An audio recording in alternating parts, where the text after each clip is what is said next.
Time to rock. Good evening and good morning and good afternoon to all the Christians, the Muslims, the Jews, the atheists, the agnostics, the Hindus, the Buddhists, and yes, even you Yazidis who are watching from all around the world. I am your friendly neighborhood philosopher, and with me right now, finally, at last, is ex-Muslim extraordinaire Abdullah Samir. How are you doing, Abdullah? I'm good. How's it going? Good. Now, Abdullah, we want to go through basically your story. Always interested in sort of life changing experiences that people go through and their thought processes and things like that. But we do have to address the elephant in the room. And so before we get going, let me go ahead and ask, how much were you paid by Jews to leave Islam? Oh, if only that was the case. It's funny how that always comes up, isn't it? Well, if so many adherents from the religion of facts and logic are bringing up this objection, there must be something to it. So I'll go ahead and make it simple. To be fair, your secret is safe with us, but if it's more than $25,000, don't say anything. If it's less than $25,000, say anything. Don't say anything? Aha! We have our answer. All right, ladies and gentlemen, you have it. You have the confirmation from Abdullah Samir himself. All right. Thanks, Abdullah. Yep. And as people join us now, we can probably get started. So probably go, I guess, chronologically here. And this would go, I guess, back to your childhood, family. What sort of family did you come from? Yeah, so I was actually born into a pretty liberal Muslim family.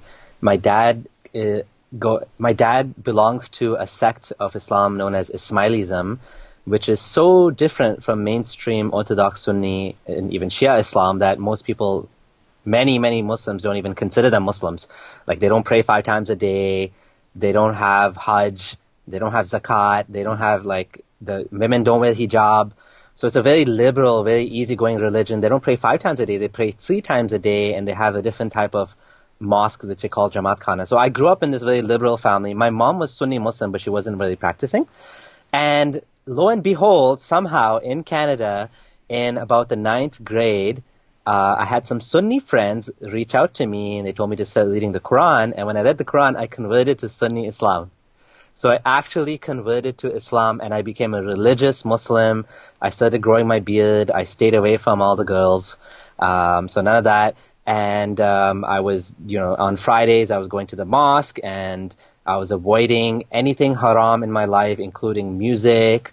Eventually, I got married while I was in university because I didn't want to do the dating thing. And so my life went straight down, and I deep dived all the way into Islam. And that's basically what happened. And people are sometimes surprised because usually you tend to just follow what your parents followed. But in my case, I was like a convert. I converted to Islam.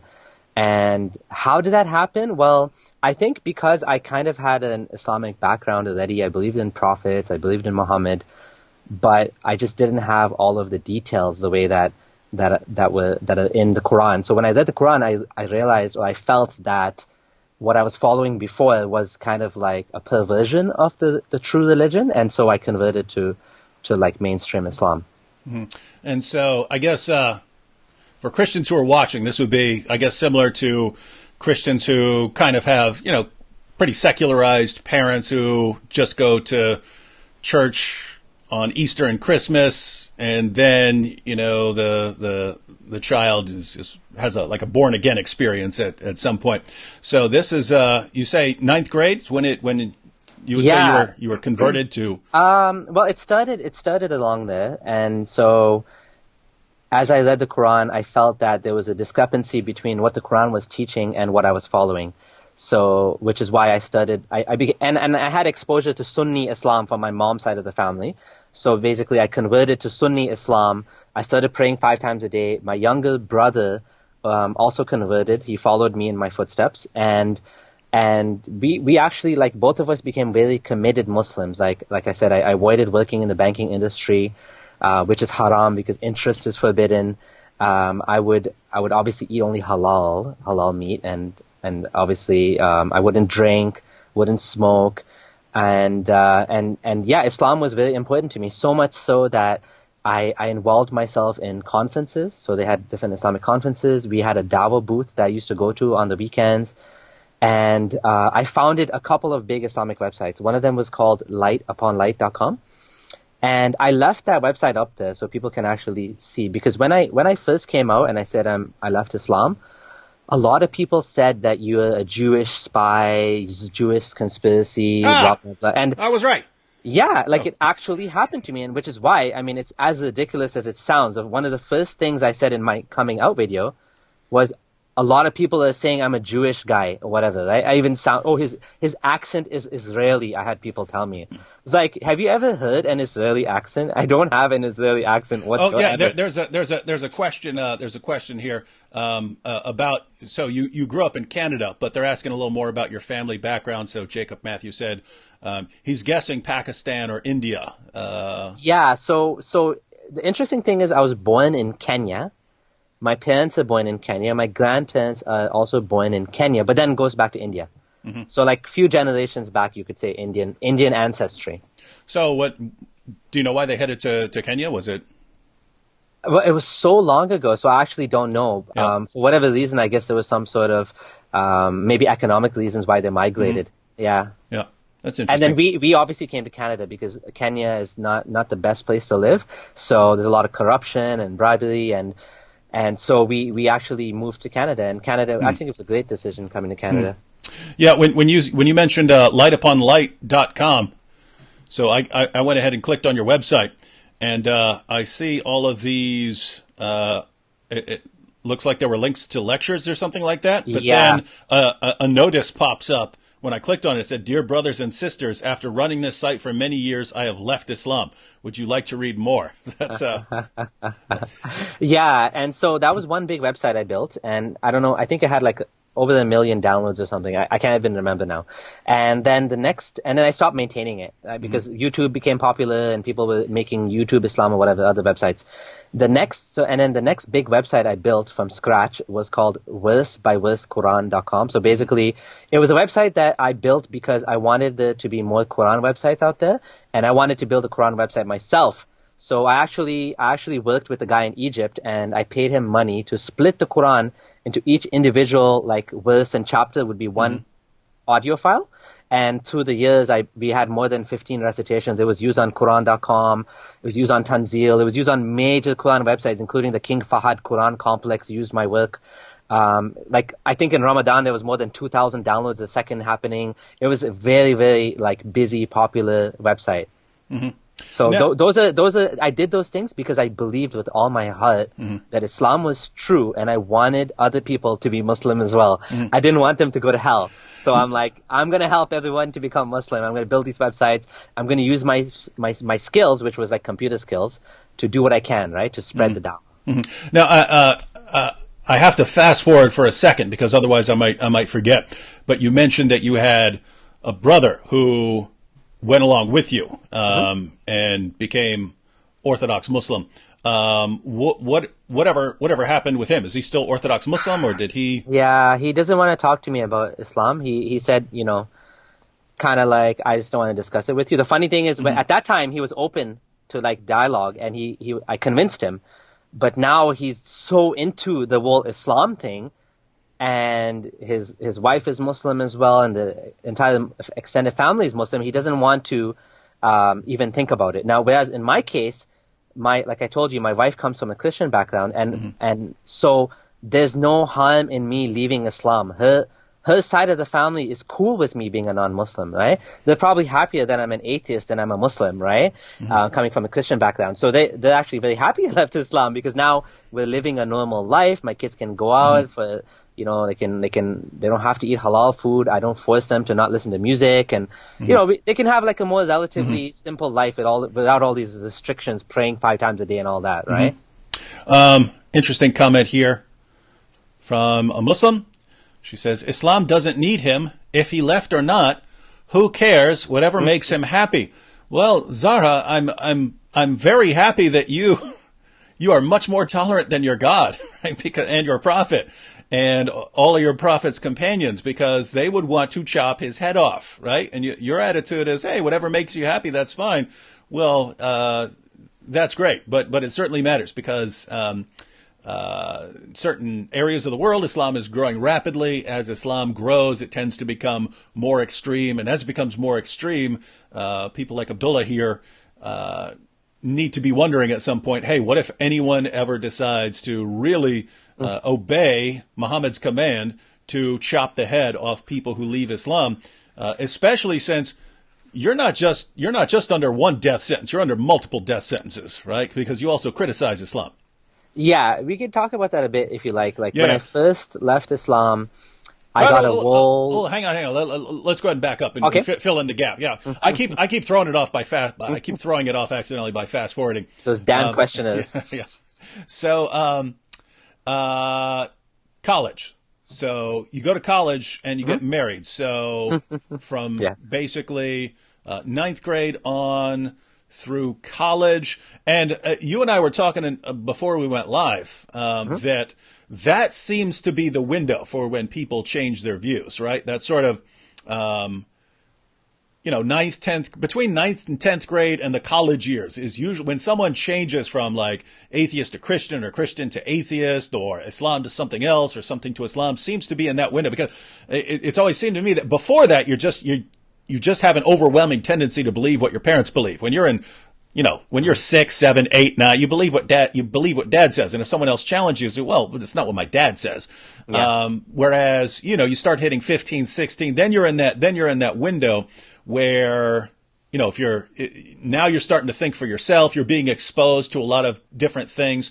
And so you have that opportunity. But if you go kind of farther than that, like if you go past college, well, then people are sort of set in their ways and they have careers and now they're thinking about other things and they just don't have changing your worldview when you're 40 or 50 years old is kind of, it's much harder. Yeah. Because now you have to be thinking not just about, hey, what my parents are think, but hey, what are my kids going to think? What is everyone going to think?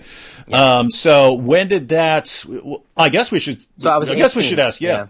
I was 18, and it was 18 when I converted to Islam, around 18, and I left Islam just 4 years ago. So obviously I'm long done with university. I have kids. My oldest is 11, at the time was around 11.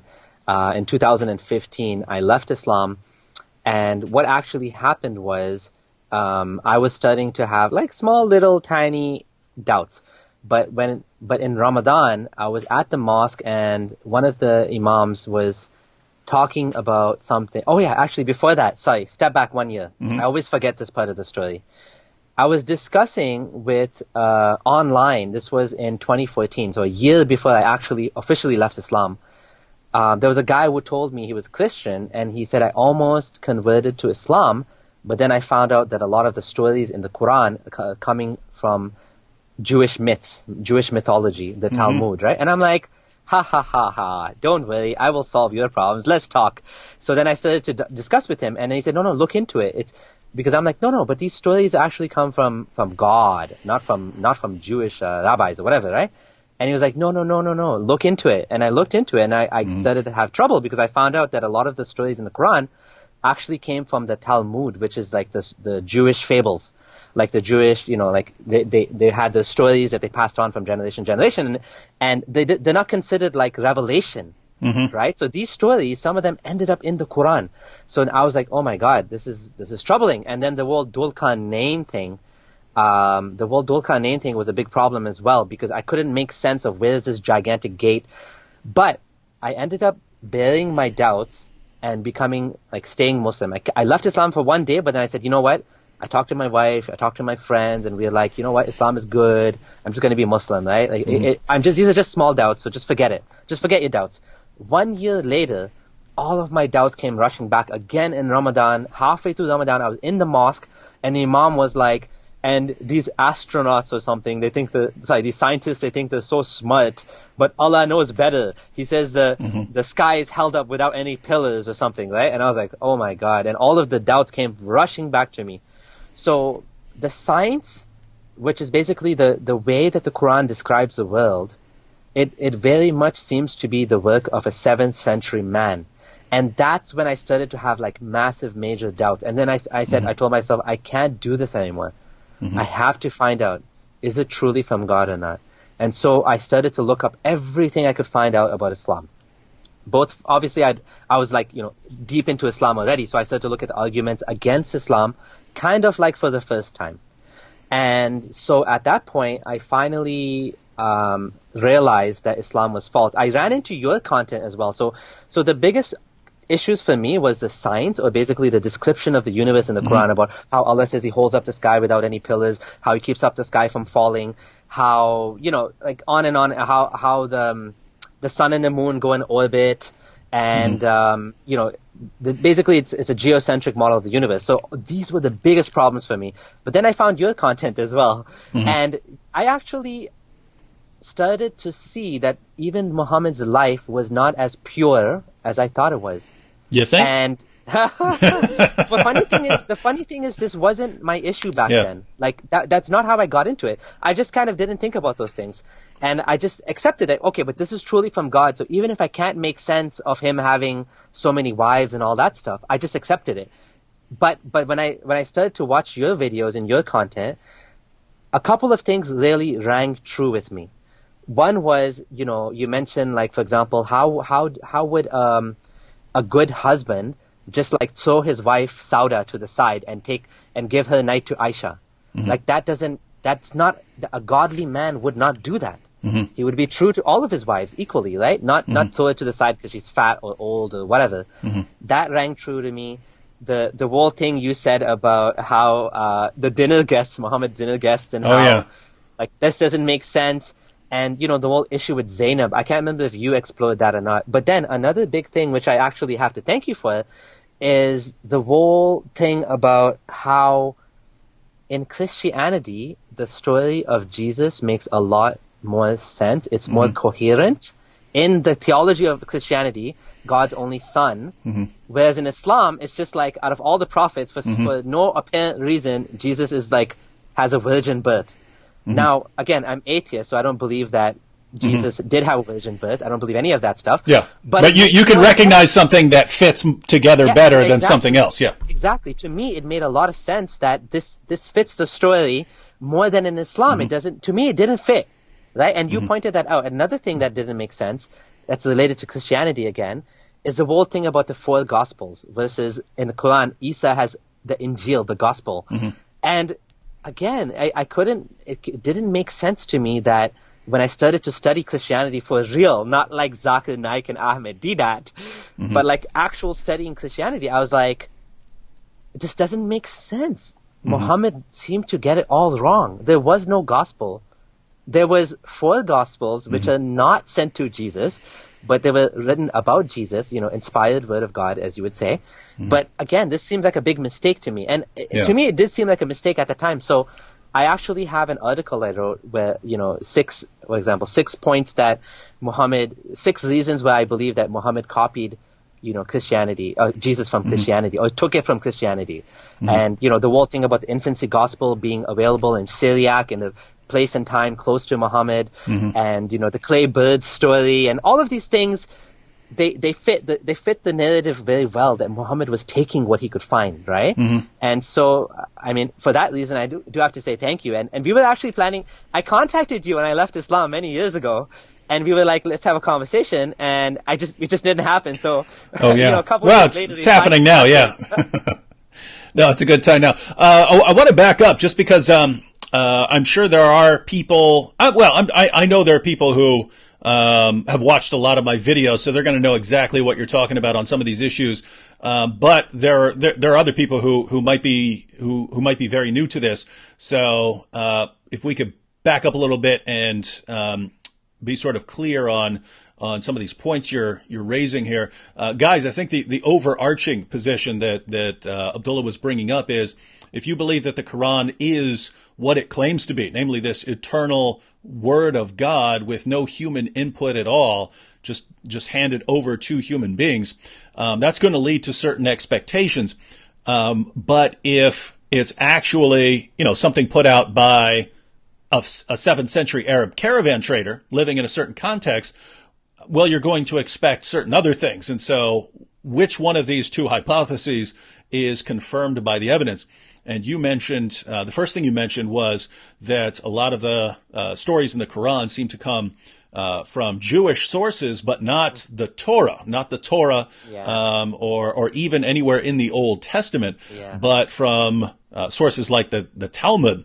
And for those of you who want to look into those, I don't know if you wanted to mention anything specific, but even like some very popular passages, like some of the teachings, one of the top 2 or 3 favorite verses for Muslims to quote in the West is that if anyone has killed a man, it's as if he's killed all mankind. That's Surah 5, verse 32.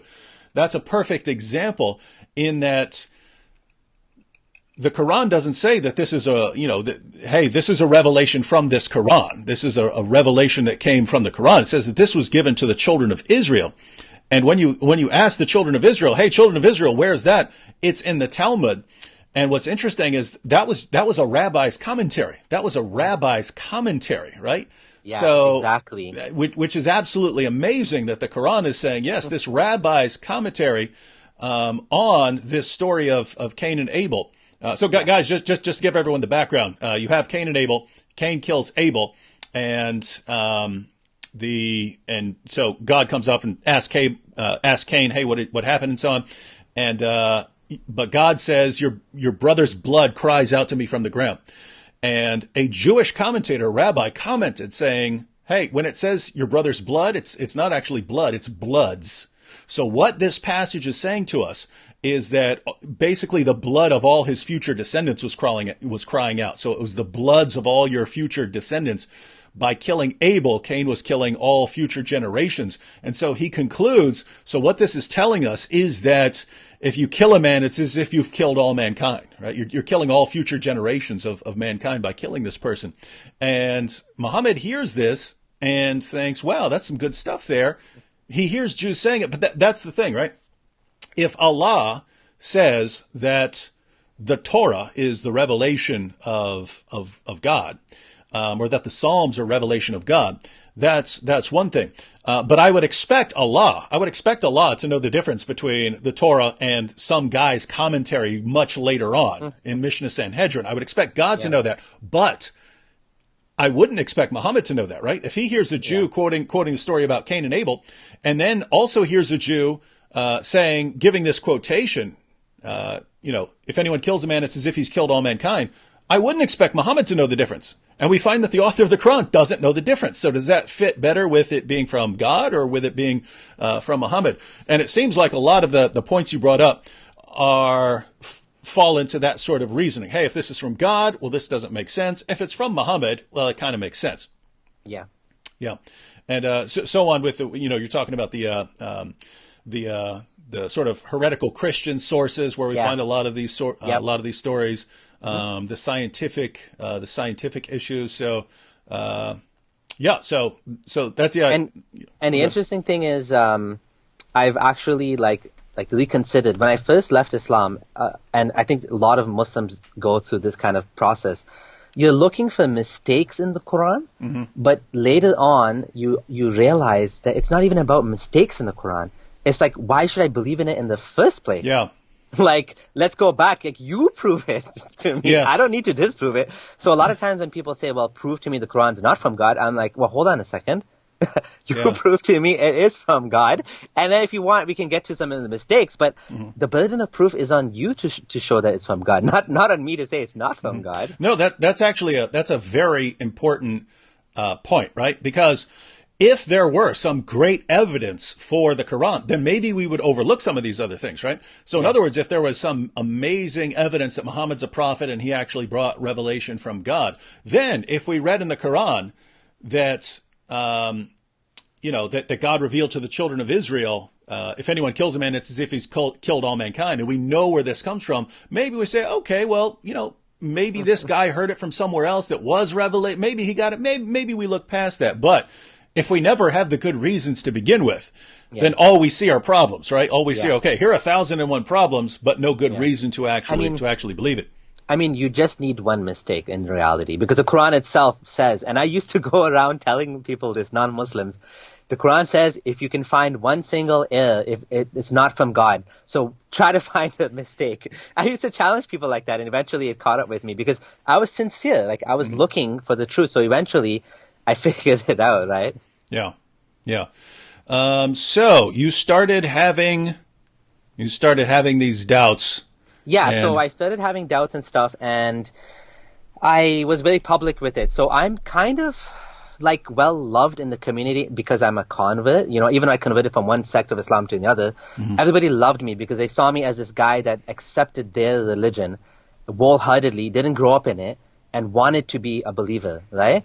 And so I was well loved in the community. I had a lot of friends. And when I started to post on Facebook that I was having these issues, people were like, oh, no. One guy said, he sent me a message. He's like, are you doing like a social experiment? Is this some sort of trick or something? I said, no. I'm actually finding these issues. And he's like, no. You can't post about this stuff or you shouldn't post about this stuff on Facebook. You need to go talk to an imam, a sheikh, a Maulvi, right? And I'm like, okay, like, who can I talk to, right? And then, so but I did say, no, but I have a right to post these things. Like, this is my Facebook, right? And I want to have these discussions with people. And he's like, you're going to misguide people. I'm like, yeah, but if it's the truth, then like people need to know, right? And if it's not true, then I need to know as well. So then some people got upset at me, but my friends didn't really do much about it. But they did call me on the phone. So I talked to a guy that, you know, teaches Islamic studies in a university in the U.S., who was a friend of mine from university. I talked to another guy who studied in Egypt, Arabic, and he came back and we had a long conversation. I talked to a sheikh who teaches, he studied in Saudi and he teaches all over the world. I talked to a bunch of people. But what I found was there wasn't any compelling answers to my questions, to the doubts I had, to the holes in the Quran. There was no real solution to these problems. And so, but then there was one guy who was a friend of mine around the same age who told me I almost left Islam, but I ended up staying as a Muslim.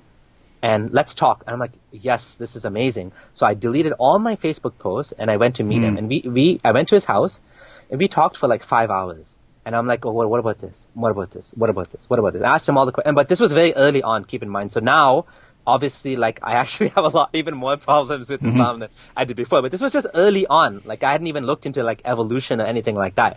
And so when I asked him some of these points, some of them he's like, you know what, this is like a leap of faith we can take. Some of them he's like, well, I have this sort of explanation about this. And some of them he said, at the end of the day, what he told me was, I don't want to be wrong. Basically, Pascal's wager. And so I'm just going to accept it. And I said, okay, what if I have some more questions? Can I talk to you? He's like, no, I don't want to talk about it anymore after this. I'm done. I don't want to think about this anymore. But then at that point, like, there was nobody else that could actually help me because everyone I'd talked to, I even went to another mosque, a Sufi mosque this time, and I talked to that imam too, and he kind of got mad at me for asking questions, but he didn't have answers either. Like, nobody had solutions to these things. So then I started blogging, and I created a blog, abdullahsamir.com, and I started to document all of these issues because I kept having the same conversation over and over and over again. And so I started blogging, and then eventually I decided to make a video because, again, even when you write stuff, people don't know if you're like a real person who is a Jewish conspiracy. So then I made a video. And then when I made the first video, it went viral. It had like 100,000 views or something. And then I think that's when I finally ran into you. And then it started to get the death threats. So the thing is, I got a lot of death threats early on in the beginning. And I feel now what I think is that, like, online death threats are so cheap. And by the way, one more thing I have to thank you for. I saw the videos where you're like, I challenge a jihadi, and you went out and you're like, okay, let's meet at this time, this place, right? And well, no, never showed up, right? No, it was he had said, if I will meet him in Manhattan, then he will kill me. And so I said, okay, here's the time and the place. And he said, no, he said 6 o'clock or something like that. And I said, no, my kid's got MMA during that time. So pick a different, how about noon? And he said, okay. And, I went down. That actually happened, several times. That time I videotaped it. So that was inspiring to me because I'm like, wow, this guy's brave. And if you can do it, I can do it. And, other ex-Muslims that came out before me, Imtiaz Shams and Hassan Radwan and other people that were public and they were okay. So I'm like, you know what? I think I can do this too. So I came out and I got a lot of death threats, right? And like I was saying, I feel like death threats from anonymous profiles, and especially from people in Pakistan, a lot of them are Pakistani. They're just so cheap because there's no, it doesn't cost you anything and there's no risk to you. A real death threat in real life would be more serious and more significant. But I got a lot of them, and then they kind of tapered down, and I didn't get any for a long time. And I still get them from time to time. Maybe I don't look at them. I just ignore them because they're kind of annoying. But I did get something else happen to me, which is, well, first of all, I cannot travel to any Muslim country. I would not dare. I would never ever go to any Muslim country. I would never go to a Saudi embassy. I mean, that's stupid. Yeah, that would be very, very dumb. Yeah. And, but one thing did happen to me, which is I was harassed at my office in a sense. What happened was I found out after the fact, I'm in IT, so I don't do this for a living. I actually do this just to help people. But my full-time job, I have a full-time job and I have kids. Like I told you, I have 5 kids. I have a wife, right? Little side note. Would you like to do this full-time? If you could do anything in the world, would you be doing this, or do you like doing tech stuff?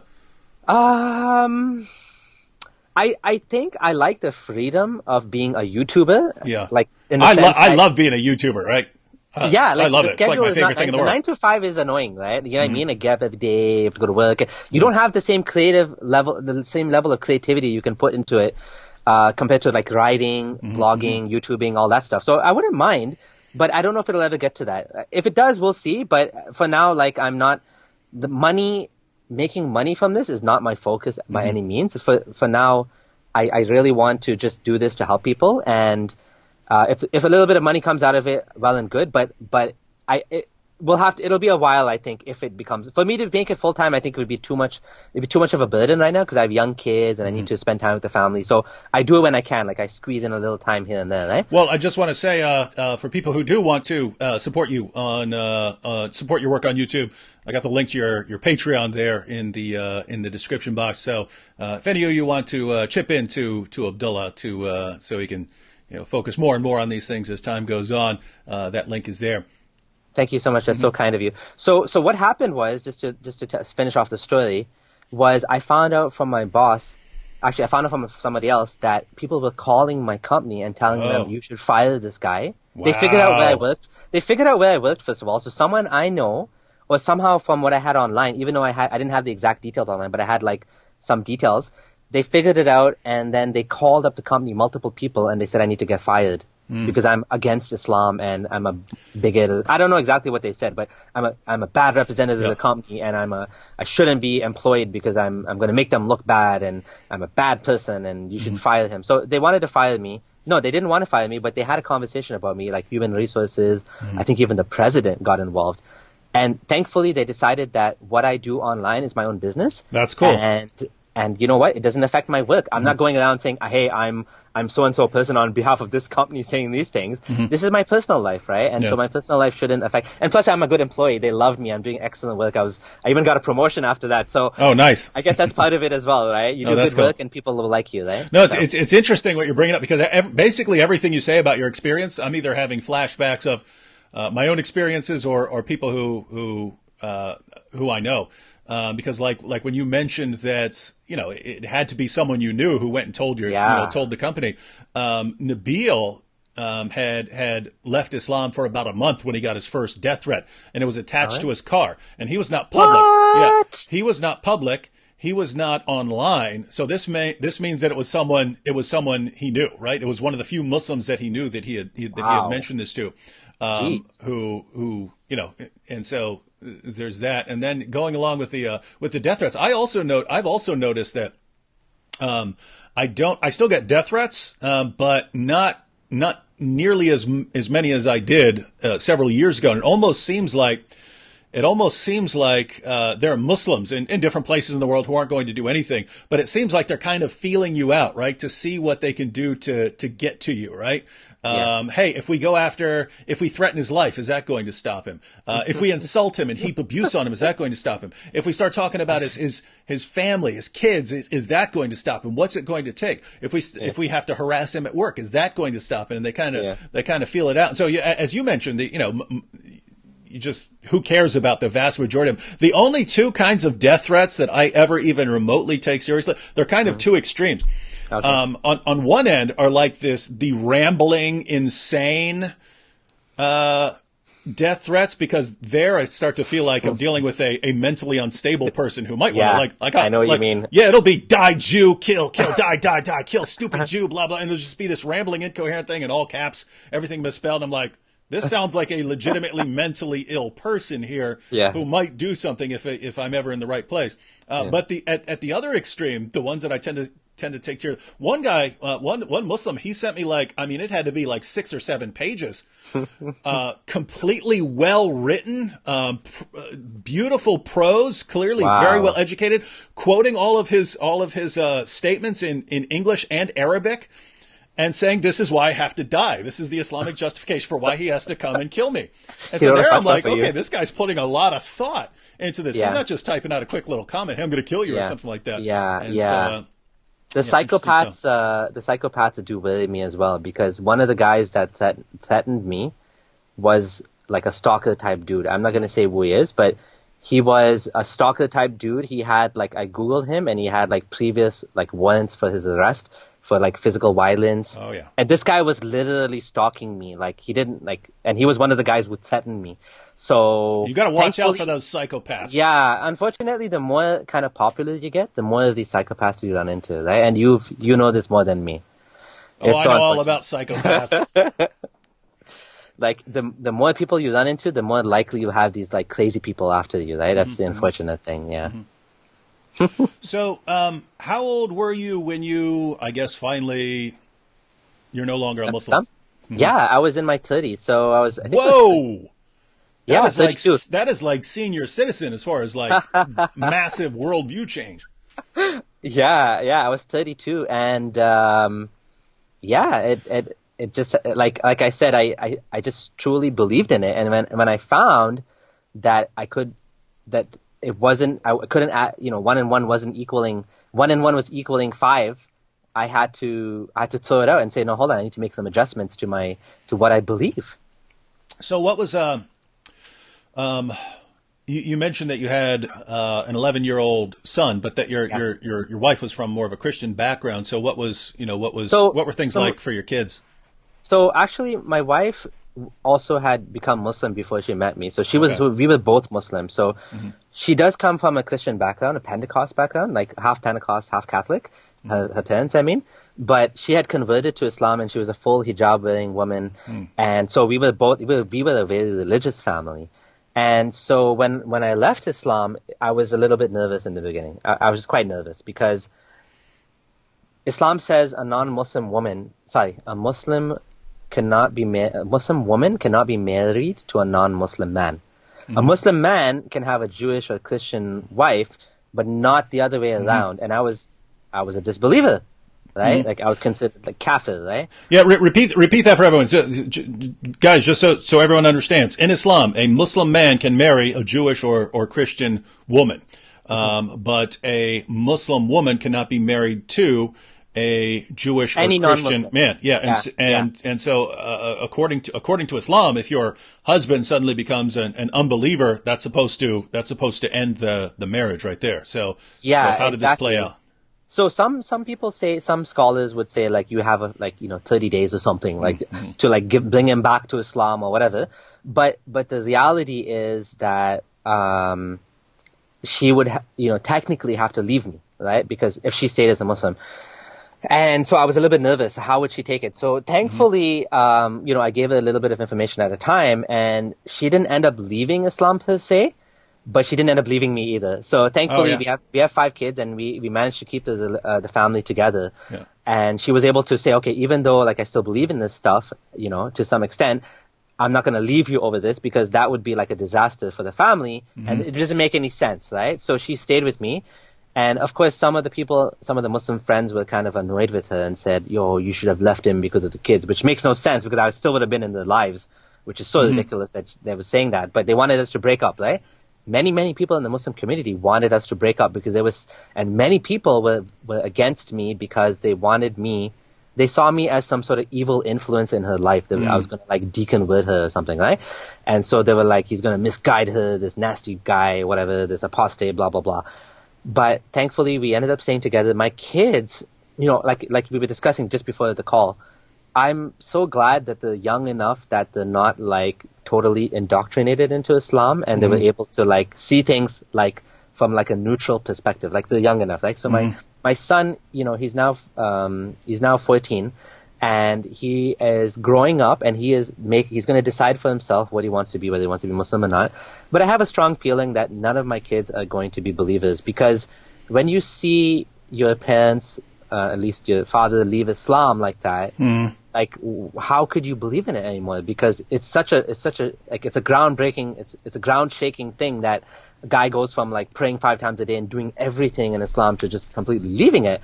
So I have a feeling that they will not end up being Muslim, and they will have to decide for themselves if they want to believe in God or not believe in God. We want to teach them that to be rational and to look into things for themselves and make their own decisions and make their own conclusions, and how to come up with these conclusions. I want to teach them all of these things as well. And so with the I agree with the kids. It would be very strange for them to become Muslims. Normally, when I hear of someone converting to Islam, it's based on misinformation. And I mean, like, it's got to be like 95, 96% of the time when, because I'm interested when someone says, hey, I grew up in church or something like that, and I became a Muslim in college or something like that. I'm usually like, well, what was the reasoning? And it's usually based on just total nonsense. The person clearly didn't read anything remotely resembling a Muslim source. They believed, their Muslim friends, what they were telling them without actually doing the research and so on. So, but that, that's not going to happen if your dad is, you basically, right? You know what I mean? So, yeah. So, yeah. All right. So now at that point, because this is always interesting, right? Because when you leave Islam, you got a couple different routes you can go, right? You can just go on living your life, right? Living your life. You had a job. You got a job that you like. You can do that and lay low and be quiet and aren't going to have many problems. Even though Muslims in the area or Muslims that you used to know, they'll know who you are, and they might want to bother you or something like that. Worst case scenario, you can always move somewhere else, and then you never have to worry about it again. No one's ever going to know anything. But you decided to be vocal about it. So now you've already mentioned earlier that you wanted to help people. But I mean, was that ever? Did you ever really have to think through that? Because, it's not just you. It's, you've got a wife and kids. And if you've got enough people who say, hey, we want to chop your head off, then that has to be a concern. So the interesting thing is that, so the Muslim community that knows me, like they all, like to different extents, they know where I live and stuff like that. They didn't attack me in any sense. Most of them actually ended up just being sad for me. They wanted to invite me to conferences. A bunch of them, like I told you, they wanted to meet me. And I got tired of meeting people, and I got really irritated too, because one day I met a guy in Starbucks, and he's a friend of mine from university, engineering student, and we were talking about Gog and Magog, and he's like, yeah, they're inside the earth. It's a hollow earth, man. And I'm like, dude, give me a break. Hollow Earth, come on. And it was like such nonsense he was spewing at me. And I'm like, okay, anyone you can go there, man. You just go to the Grand Canyon. Go to the bottom of the Grand Canyon. There's a big hole there. Yeah. And I was like, okay, okay, anyone that wants to meet me now, you read my blog first, you come up with specific points where you disagree with me, and then we can meet or call. Because it's like, you can talk about this all day and they'll still be like, no. Like, because they haven't even looked into what you're saying, right? And that frustrates me, because the reason I made the blog is so I don't have to repeat myself over and over again, right? But yeah, so the Muslim community themselves here in Canada, they're pretty tolerant. They're pretty okay with me. But like I said, the worst that happened was that some people called and tried to get me fired, which is not acceptable. It's bullying, right? It's like real life bullying. Yeah. The other thing that happened was one of my friends was like, who knew me for like 10 plus years. And he used to do the Dawa boots with me. And he's like, I'm not going to help you move because you're making a blog. I was like, but you know, like I still got a family here, right? Like, why you don't want to help them too? And he was like, oh, but you're against Islam and you're making a blog. And if you didn't make a blog, I would have helped you. Whatever. I got movers anyways. But like, it was kind of like a disappointing thing. And then I had people who knew me as well go online and slander me and said I left Islam because I didn't want to pray 5 times a day. Like, what? Like, really? You freaking kidding me? Oh, I didn't like fasting. I actually didn't like fasting. But, like, that's not a reason to leave Islam. I could just skip fasting once in a while. You know what I'm saying? I can make it up. What do Muslims do? They make it up on the short months, like in December when the fast is shorter in Canada, right? So that's not a reason to leave Islam. But some people were lying against me like that. That really upset me, especially people that knew me and my family. Mm-hmm. Yeah, and that's always the case, right? I've never seen a Muslim who left Islam where he wasn't saddled with all of these other motives, right? Because from a Muslim perspective, it can't be, hey, I actually sincerely looked at the Muslim sources, at the Muslim stories, and concluded that this doesn't come from God. It can't be that, because that would be a problem with the religion. So it has to be you're getting paid by Jews or something like that. So even with Nabil, people who didn't know him would say things like, "Oh, you're getting paid. Oh, you converted because you wanted a white woman or something like this. Why was it?"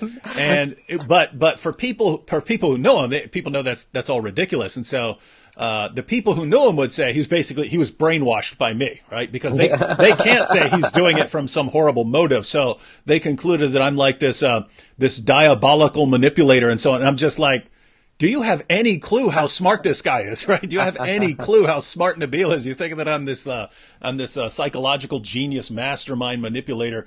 But notice it has to be. It has to be something other than you actually finding a problem in Islam. And even going to your boss, trying to get you fired, that fits into that category of what kind of pressure can we put on this person that will be enough pressure for him to realize, wait a minute, I can't keep going down this road. I can't keep doing the same thing I'm doing. And that's the same category as the death threats and everything else. It's always, we either want to control you and force you to be a Muslim again, or if we can't do that, at least control you enough to where you're not going to say anything about it. At least you're not going to criticize it. Yeah, exactly. And that's kind of like why he said, I'm not going to help you move. And that's where it was coming from, I think, right? Yeah. So just so you know, no one's going to help you move anymore. So you come back to Islam, then we'll all help you move. We'll all help you move as long as you come back. Yeah, the funniest thing I was going to say, like you left Islam for a white woman. That's the funniest thing that's being used against me because like she is white, but she was still Muslim when I left Islam. So it's like you didn't even do your basic ABC research on me. Yeah. Like that has nothing to do. That's funny. with I only brought it up because that's what people actually said about Nabil. Yeah. So. Yeah. They said that about me too. Right? It was just pretty funny. Mm-hmm. But I realized that whether or not you actually make money or you don't make money doing this, people will still say you're doing this for money. Like the Patreon I created like less than 3 months ago or something, like 4 months ago. Like until then, like for the last 4 years, I haven't made a single penny from this, and I didn't even care if I made a single penny. But it didn't stop people. So then I'm like, you know what? Like, it's not going to make a difference whether or not I do that. I might as well cover some of my costs. But like, people don't care. Like, they're going to insult you whether or not you do it, whether or not you make a bit of money on it. So I'm like, whatever. Might as well make a bit of money too while I'm doing this. No, I mean, doing videos, doing YouTube, you can always, upgrade your tech, your software, cameras, mics, all that stuff. And so it does help when people are contributing. Too. So time consuming. Yeah, no, I mean, when I mentioned that I'd had a lot of sort of parallel experiences, but when I actually started debating and so on, I remember this time I was invited to a church to speak, and then I showed up, and the pastor said, "We got calls from 15 different Muslims saying don't let you speak because you're a bigot and hate monger and stuff like this." Wow. And this is before I was like, wow, David Wood on YouTube. Back then I was weird. I just started debating and stuff like that. And so, but that's actually part of the reason why I focused on the internet. I was like, I'm getting a PhD in philosophy. All I can do with a PhD in philosophy is teach at a university. I can't teach at a university if I got people calling the university all the time and harassing me at the university. So ironically, that those complaints actually helped cause me to focus on the internet more, focus on YouTube. So I'm like, well, they can't shut me down. They can't shut me down on the internet. That's becoming a problem too now. Yeah, I know that's what sucks, right? Because 10 years ago, I'm like, okay, you can shut me down pretty much anything I do. You can shut me down from speaking. You can shut me down from working. You can't shut me down on the internet. Therefore, it makes sense for me to just focus on the internet. And that's why, it's terrifying now when they start, deplatforming you. Yep. Have you had any experiences with that, with videos or anything being oh my God. I've been banned from Facebook so many times for 30 days at a time. I'm on my third 30-day ban right now. Now, were you calling for violence against Muslims or something? No, I was basically attacked okay, so here's the thing. I'm known as the ex-Muslim that's like the most reasonable ex-Muslim. Like I try my best to be as balanced as possible in my critique of Islam. But is that your title? You should get t-shirt, the most reasonable ex-Muslim. And you could put a scale of like reason, and you're at the top, and then the apostate prophet, he's a little bit lower, and then all these other guys are down there. What I mean is not reasonable in the sense of like rational, but like you're doing everything you can to be fair, right? Yeah, like I'm being kinder to them, and I'm giving them points where they deserve points. Mm-hmm. But even then, I still got like deplatformed 3 times now. It wasn't even what I was posting. I was banned for the most stupidest thing because people were targeting. Like they went through all my old posts. They found I had this like a funny post which was after sex selfies are trending again, and it was a picture of a guy that was like laying with some girl, and there was no nudity in it. It was just a guy's chest, which is usually fine, right? Mm-hmm. And I was banned for that. I was like, 30-day ban for that? Like, there's much more nudity on Facebook than that. And I was banned for, again, the second time was again something so stupid, and I realized I can't use any sarcasm on Facebook either because it's taken the wrong way. And well, part of the problem is if you've got people who are coming after you, they're going to basically complain about anything you do, anything you can post, even if you mean it in a completely innocent way or it doesn't violate all the policies. If everything you post, you have 50 people complaining to Facebook about, then some of that stuff is going to get you banned, even though no one would ever think twice about it if you didn't have people targeting you there. Yeah, exactly. Yeah, and as you know, Apostate Prophet was banned on Twitter now. So I feel like my day is coming on Twitter too. I don't know when that's going to happen, but I feel like it might be coming everywhere. So that's the sad part. Yeah, which is why I have a blog too. Right? Like no one, I mean, shutting down my blog would be like I have to be like literally like telling people to kill others or something, because like to get to that point you have to be like on a terrorist watch list or something, you know what I mean? But my blog is going to stay up, and that's what I'm most proud of. Like that's my obviously the YouTube took a hell of a lot of work as well. So I hope I don't lose those, but I keep backups of all my videos just in case that disappears one day as well. That's good. I mean, just think about this, right? You've got Hollywood. Hollywood's pretty one-sided on a lot of things. You've got the education system that can be very one-sided on certain things. You've got politicians and so on. The internet has become the place where everyone can have sort of a fair say and to share your ideas and things like that. And when people say, hey, those guys over there who are quoting facts and sources and giving reasoned arguments, they have to be silenced, instead of just being refuted, right? Instead of saying, okay, well, here, we're going to show that they're actually wrong about these things. When it has to be, no, the apostate prophet said that Islam promotes violence or killing apostates or something like that. We have to shut him down. We don't examine what he says. We just have to shut him down. That's some terrifying stuff.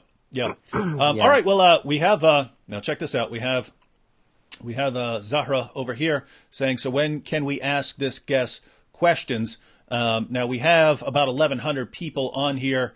I would like you to before we if you want to take some questions, Sure. we'll take some questions. And guys, if you could get them ready now because I would like Abdullah to talk a little bit about his views right now as they stand right now. And then after that, we'll get to some questions. Now, if you posted a question 5 minutes ago, I'm not going to be looking at that. I'm only going to be looking at the ones that are popping up right now. So if you had a pressing question for Abdullah, go ahead and repost that. I'll give him sort of the most recent questions. But okay. Abdullah, so you've mentioned that you are an atheist, but with atheists and agnostics, there's kind of a spectrum, right? There's kind of a spectrum, and some people have already asked you to mention sort of your views on religion. Now, you're on a Christian page right now, and there are lots of Christians over there. I just want to say, don't worry about holding back. We're not made of glass. We're not sensitive. We get blasted all the time for our views. So if you just want to give your perspective on religion in general, belief in God in general, all of these, your belief about the world and basically anything you want to share, just so people can understand where you're at right now, and then we'll take some questions. Okay, thanks for that. So basically, I believe. At the moment, I'm an agnostic atheist, so what that means is I don't believe in a God.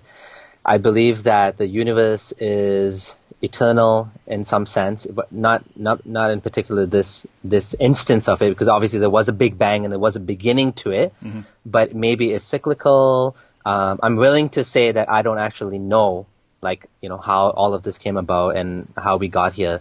I do think the universe and humanity and all of nature is amazing.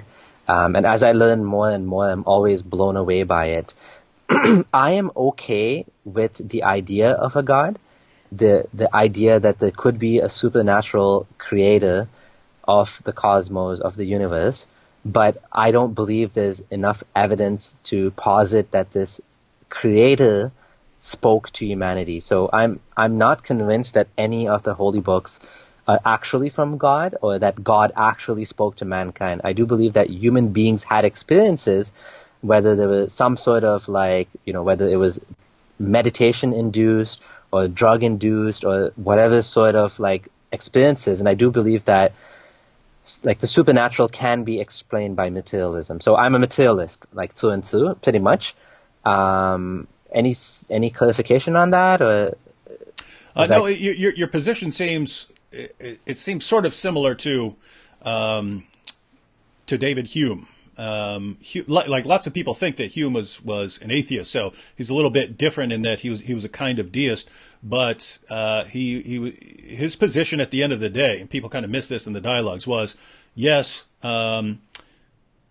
Intelligence, yes, certainly. If we had to come down on one side, looks like intelligence. He argued against it the entire time, but people miss the point in the dialogues. He's trying to show, hey, you Christians or you theists in general are telling me to go with this evidence of design, and yet when you tell me not to be skeptical, but then when I point out all the suffering and misery in the world, you say, be skeptical about how this relates to belief in God. Don't just accept this as. So he said the true conclusion is design, yes, but not by a God that cares anything about us. So that's basically his position. So that's a kind of deism, but similar to what you're saying in the sense that some sort of force or maybe God, just not one that's interacting with us or something like that. Yeah, but I wouldn't call myself a deist, but I'm. No, that's what I said. I said different. Yeah. Yeah, I'm definitely okay with people who do believe in God and who do consider there is a supernatural creator of the universe. One of the issues which we didn't talk about for me was the idea of hell. So the idea of hell is something that was a big problem to me, and I'd love to get into this as well when you come on my channel. I'll go through a lot. If you want, we can have sort of talks on specific issues, right? Okay. It would be kind of interesting, ex-atheist Christian talks with ex-Muslim atheist on, and it could be anything, the design argument, the cosmological argument, the moral argument, miracles. We talk about any of those things and sort of just focus on one thing. And so those just interesting idea for discussion. Yeah. All right, so you want to take a few questions now? Let's do that. All right, this one's actually for me, and I just saw it. David, was Nabil an actual genius?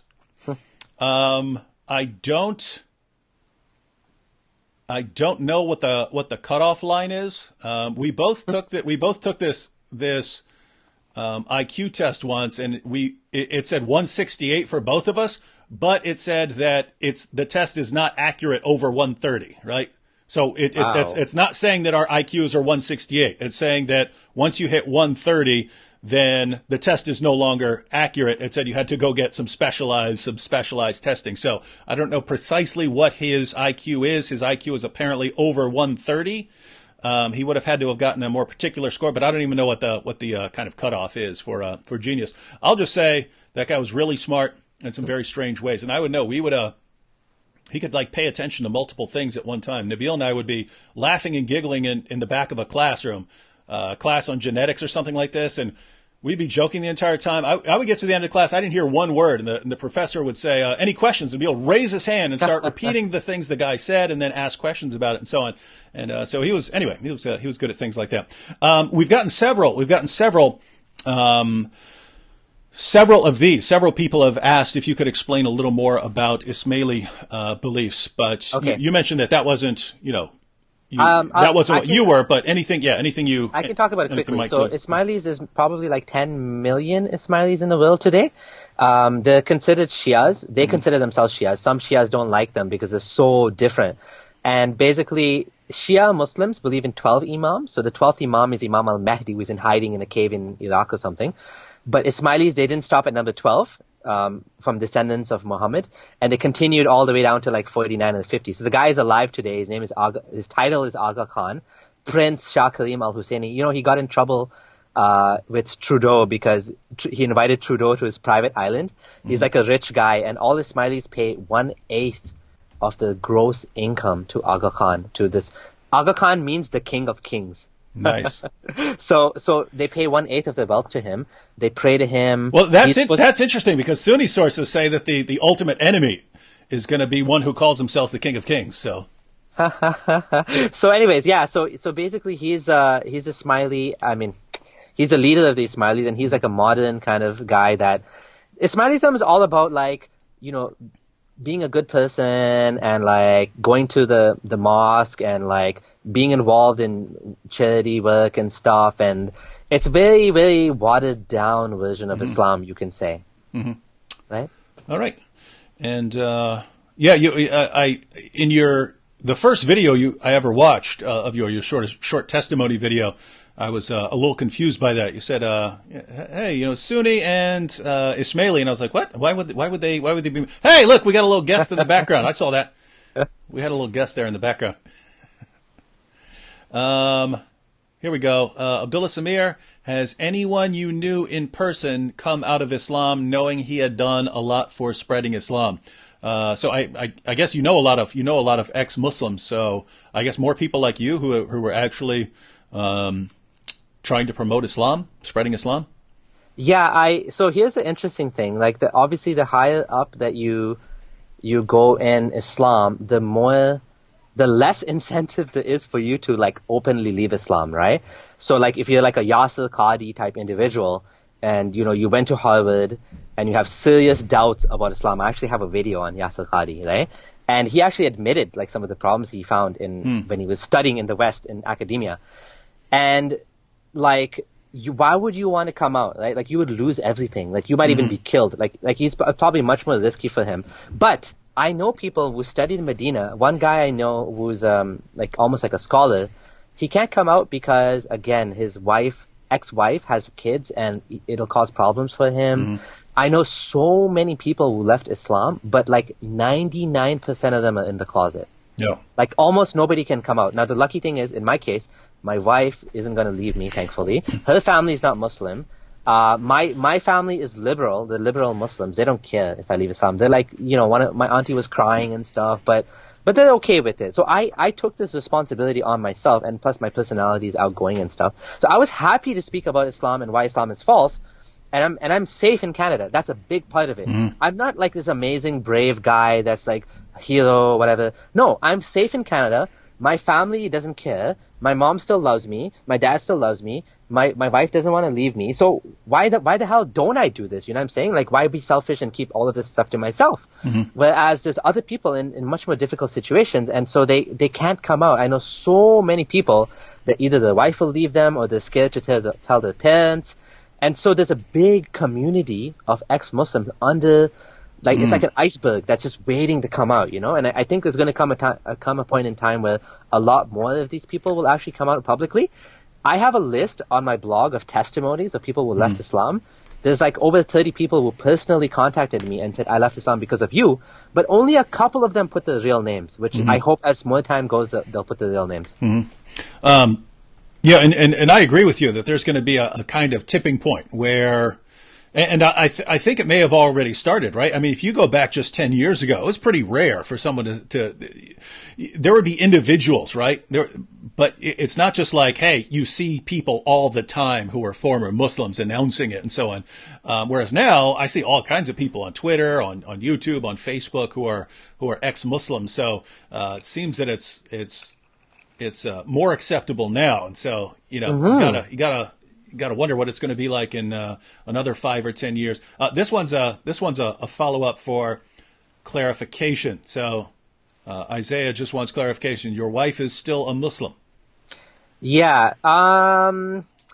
Yeah. She prefers I don't speak about her, so I'll just say no comment. I'll say that she's not as religious as before. Let's put it like that. That's good enough.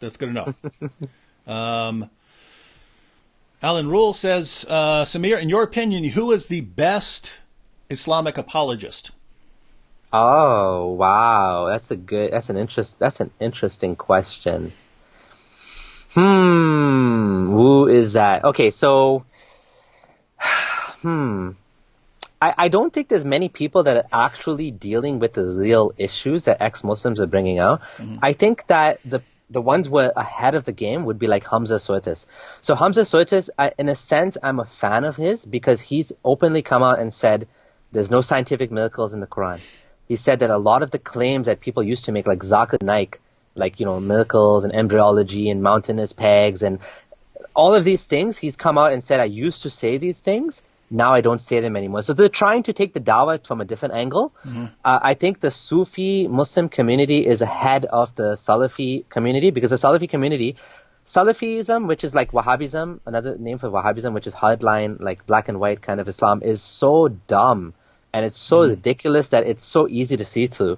Whereas like the Ahmadiyya Muslims and the Sufi Muslims, they're like, their version of Islam is a little bit harder to kind of like poke holes at. And they don't necessarily believe some of the things that like Salafis would say, like, for example, was Muhammad, you know, married to a 9-year-old? They'll come up with all sorts of apologetics about why that's not the case. Whereas a Salafi Muslim will say, yes, and you would just accept that and there's nothing wrong with that. And that's the end of the story. So it's like so ridiculous that you don't even have to say anything. It's like self obviously false. Whereas I think there's other Muslims who are kind of like a little bit ahead of the game. But I don't really know what my favorite apologist would be. Zakir Naik, maybe? Zakir Naik. Yeah, Naik is a joke, as you said in your video. I love that video. Yeah, I would say it depends on what you mean. Because there are Muslims there are Muslims in the world who are they're not even paying attention to arguments. They're just paying attention to like how loud you yell or how much you put the other guy down. And so for them, you might say, okay, well, this is your best apologist. Or there are other Muslims who are impressed if you can just spout off a bunch of Bible and Quran references, if you just know a bunch of references. They don't even care about looking it up and actually seeing if what you're saying is actually there. They just care that you sound like you're answering. So you sound intelligent. Yeah. On the surface, And then you have people who are really interested in looking into the issues and so on. So that might be a different guy. And then you have, who would Christians be worried about, right? Like what guy who's criticizing Christianity would you actually be worried about facing? And so basically it's going to be, depends on what your criteria are. Yeah.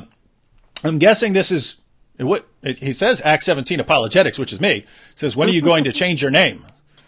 This is the number one the number one most important question I always get asked. And again, he says that to me, so I'm hoping he doesn't mean me, because I'm never going to change my name. I'm David Wood till death. So, no, he means Abdullah, because Abdullah means a slave of God, a servant of Allah. And this is the number one question that people ask me over and over and over and over and over. I'm talking about Muslims. Like, non-Muslims don't seem to care that much, but Muslims seem obsessed about this. It's like, this is the most important thing in your life, whether I change my name or not, or what I call myself. Like, the name that I'm given or the name that I use is like the least of your concerns. And it's interesting because Nabil actually struggled with that when he became a Christian. He was like, he was talking about that for months. He was like, what should I change my name to? And after he decided that he was going to keep Nabil, he was at least want to change my middle name. So his middle name was Asif, and so he wanted to change that to something with an A so he could keep the same initial. And he was actually thinking about anastasis, which is the Greek word for resurrection. So he's thinking about that. He never did it. He changed his mind over time. But when he became a Christian, it was a big deal for him. Like, what am I doing with this? What am I doing with this name here? I think that I see the identity angle for sure, because many people change their names when they convert to Islam as well. And I feel like, your name actually does represent you in some ways. But in my case, I'm actually happy to keep calling myself Abdullah because it shows where I came from. Yeah. And honestly, the identity politics thing, I'm kind of tired of it now. And I even removed like atheist, secular, humanist, blah, blah, blah. I removed all that crap from my Facebook bio and my Twitter bio. I just say founder of, even ex-Muslim, I removed that. I just put founder of Light Upon Light and verse by verse Quran, or ex-founder or whatever, or previous founder or whatever. And that's it. And then people can look me up if they want to. If they want to know more about me, they can have a discussion with me. I don't need to like stick all these labels on myself. So you are sticking with Abdullah Samir, just to be clear, right? That's my brand name. All right. That's his brand. It's like, Nike started making a different shoe. When is it going to change its name to something other than Nike? Come on. That's how you going to know? How you going to know it's Nike then? All right. Yeah. This is actually a good one here. Really good one. What would you tell Muslims to set them free from Allah? That's. I'm sure there's a lot of things, but I guess what are the main things you would want to get across to a Muslim? And the reason this is a really good question is we have Muslims over here in the chat. So what would you want to say to them to set them free? I would start with I would go back to like why believe in the Quran in the first place. Like, get your Muslim opponent, to whoever you're talking to explain to you why should you believe. And this is called street epistemology. Anthony Magnabosco, his name is. He runs a channel called Street Epistemology, and it's also called, I think, the Socratic method, where you ask questions to the person. So like, oh, I'm Muslim. Why are you Muslim? Because the Quran's the word of God. Why is it the word of God? Because Allah sent it. Well, how do we know Allah sent it? Because of this and this. And you go and you have a conversation with them. I think that's the best way to do this. And I really like that approach if you have enough time to do it. Obviously, you can poke holes in the Quran and you can be like aggressive and you can, I think the worst thing to do is to start off with Muhammad is a pedophile. I think that's the worst, absolutely most dumbest way to start the conversation, because all it does is it creates barriers. The walls go up. The alarm bells go off, the guns come out, not the real guns, hopefully not the real guns, the imaginary guns come, and they start coming on the defensive, right? So you don't want to put them on the defensive. You want to have a sincere dialogue with them, and you want to ask them questions about what they believe, and then based on that, you can have a conversation with them. So yeah, that's how I would do it. And of course, like, if you have the arguments, if you have references, if you have like my blog, you can use that, and you can say, well, what about this? And you can ask them some questions. And I always tell people, you're most welcome to leave a comment on the blog. If you disagree with me, explain to me why, and I'll delete the post if it's wrong, right? And I've deleted posts before, once or twice, right? So I'm happy to do that. Yeah, people underestimate the importance of starting off by asking questions and so on.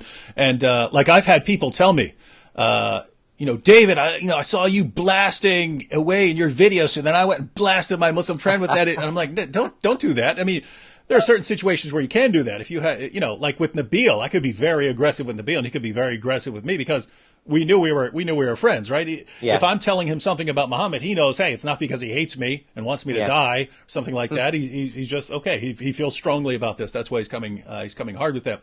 But just, what I say in a YouTube video is not the same thing that I would say sitting beside a Muslim. I might give the same information, but I'm not going to be, YouTube is a different category of communication, right? You have to be entertaining and funny, and you can do all kinds of things on YouTube. But I tell people, I say, if you want to get across the information, I say normally I just start by asking questions. You have to find out where this person's at. So what do you believe about this? What do you believe about that? What do you believe about this? And after a lot of the what questions, what do you believe about this? What do you believe about that? And I said, then eventually transition into some why questions.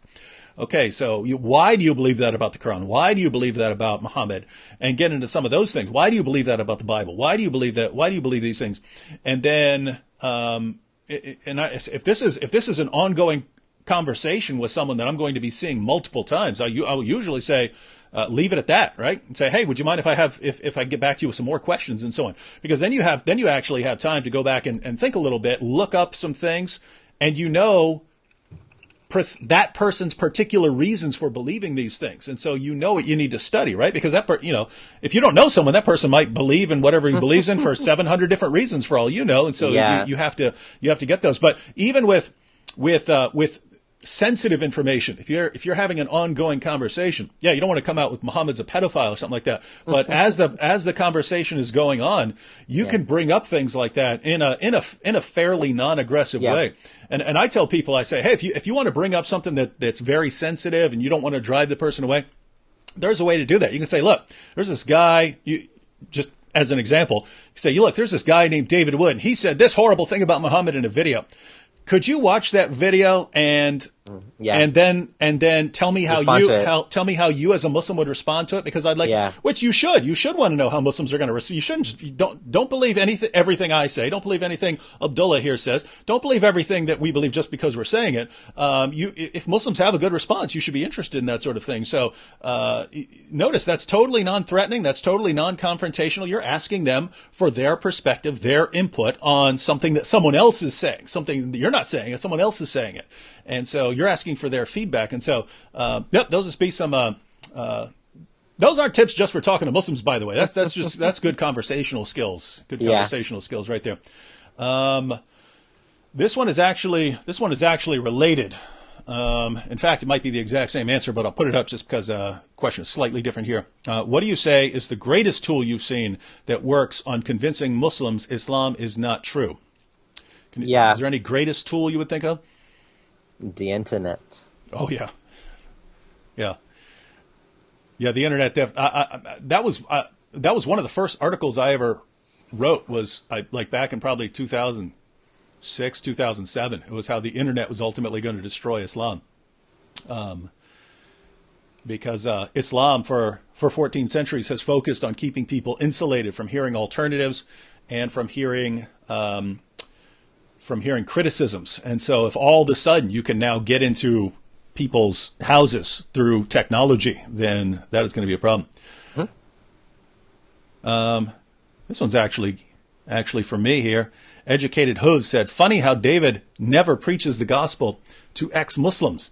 He's more obsessed with them leaving Islam than them finding Jesus. Now, correct me if I'm wrong, Abdullah. Didn't we just discuss having some ongoing discussions about, the existence of God and miracles and things like that? Didn't we? Yeah. This is a very introductory video, and it was intended to be an interview of me. We're definitely going to continue. David Wood's going to come on my channel. I'm going to be asking him questions as well about atheism and why he believes in Christianity. I definitely want to have those conversations, but we wanted to start off with my story. So and that's mainly the idea. I just tend to focus on the topic at hand, right? If I'm having an interview with Abdullah Samir about why he left Islam and what his views are now, that's not a debate, right? We're not having a debate right now. You know what I mean? Yeah, and to be honest, what you're doing is unique, right? There's so many people preaching the gospel, but you're focusing on Islam, which is actually helpful because you specialized in it and you know more than 99% of the Muslims I know, right? You know what I'm saying? So like, obviously there's some benefit in speaking about Islam. I mean, people say the same thing to me, like, why do you always talk about this and that? But, well, because by specializing, you can bring value to people, right? Like, that's part of the reason, right? As well. Yeah. And, I mean, still, I mean, if there's a topic at hand, I'll be honest. I've always thought I've never liked hey, here's this topic that we're having and we're discussing, but let me just tack the gospel on, right? Now I understand there are reasons for doing that. You believe the gospel is important, but even in the Bible, usually when someone preached the gospel, it's because that became an issue. Someone was asking some questions. Some interest was raised or something like that. And then it was, so you were just reading that Ethiopian eunuch, you were reading this passage. Do you understand that? Do you understand what you're reading? No, I've actually got some questions. Who is this prophecy talking about? Aha, okay. Let me share with you. So yeah, it's just, I mean, if we're talking about one thing, I've regarded it as, I mean, I understand that they're, street preachers and they blast away, and I actually believe there are all kinds of different ministries that are going to reach different kinds of people. Just for me, if I'm talking about one thing, and one thing is the topic, and then I'm going to just tack on this other thing, I don't know. That I don't like that. If we're going to talk about if we're going to talk about the gospel, tacky, right? I would want to talk about. If we're going to talk about the gospel, I'd say, hey, let's have a discussion on the gospel. When you want to do it, let's lay aside some time and then talk about the gospel or something like that. So anyway, these are just different approaches. But guys, that's kind of mine. Here's one. Gerald Perry, Abdullah Samir, what do you think of the Muslim reasoning that the Quran can only be read in Arabic? Doesn't this minimize the majesty of Allah? How do Muslim apologists respond to this? Yeah, I think it's silly to say that because, like, obviously every language is a set of symbols, and it's a set of symbols that carries meanings. So if there's a word in Arabic, there might not be a one-to-one connection between Arabic and English, but there might be multiple words for that one word, and so you can still explain what you mean. I mean, if I went to learn another language, that's how they would teach me. They would define the words, and they would say this means this means this, and over time you tend to learn the context, and you're able to put it in you're able to learn the subtle meanings of each one. But if someone wants to limit the Quran, and this happens all the time. You left Islam because you don't know Arabic. If only you knew Arabic, you would be a believer. Well, what about my friends like Hassan Radwan that is Arabic and he also doesn't believe in Islam, and he studied Arabic at university? Like, come on. No. He didn't do PhD. Oh, what? Like, come on. Like, if I come to Islam, I don't need to know Arabic. I can just read the English translation of the Quran and say, I like this. If I want to leave Islam, you need to be like a PhD or something. Like, it doesn't make any sense. Yeah, and what you just pointed out, very, very important in terms of, wait a minute, you're telling me that when you're preaching Islam and telling me what to believe and knowing how to do my prayers and all these things, then I'm fine believing all of these things, believing in Islamic theology without understanding Arabic or without being a master of Arabic. Yes, that's all fine. Okay, well, if I see a problem, what then? Then, you have to be a master of Arabic, or you just can't know anything about this. And, that's just silly. Because, I mean, think about this, right? The vast majority of the most educated people in the world do not speak Arabic, do not understand Arabic. And so you're basically saying that Islam is irrelevant to all of them. And even with all their great knowledge and learning, Islam is completely useless to them because they don't speak a particular language. And I actually have one of my favorite videos I ever made was called "Why the Quran Was Revealed in Arabic." And so Gerald, if you type in why the Quran was revealed in Arabic, my video should pop up.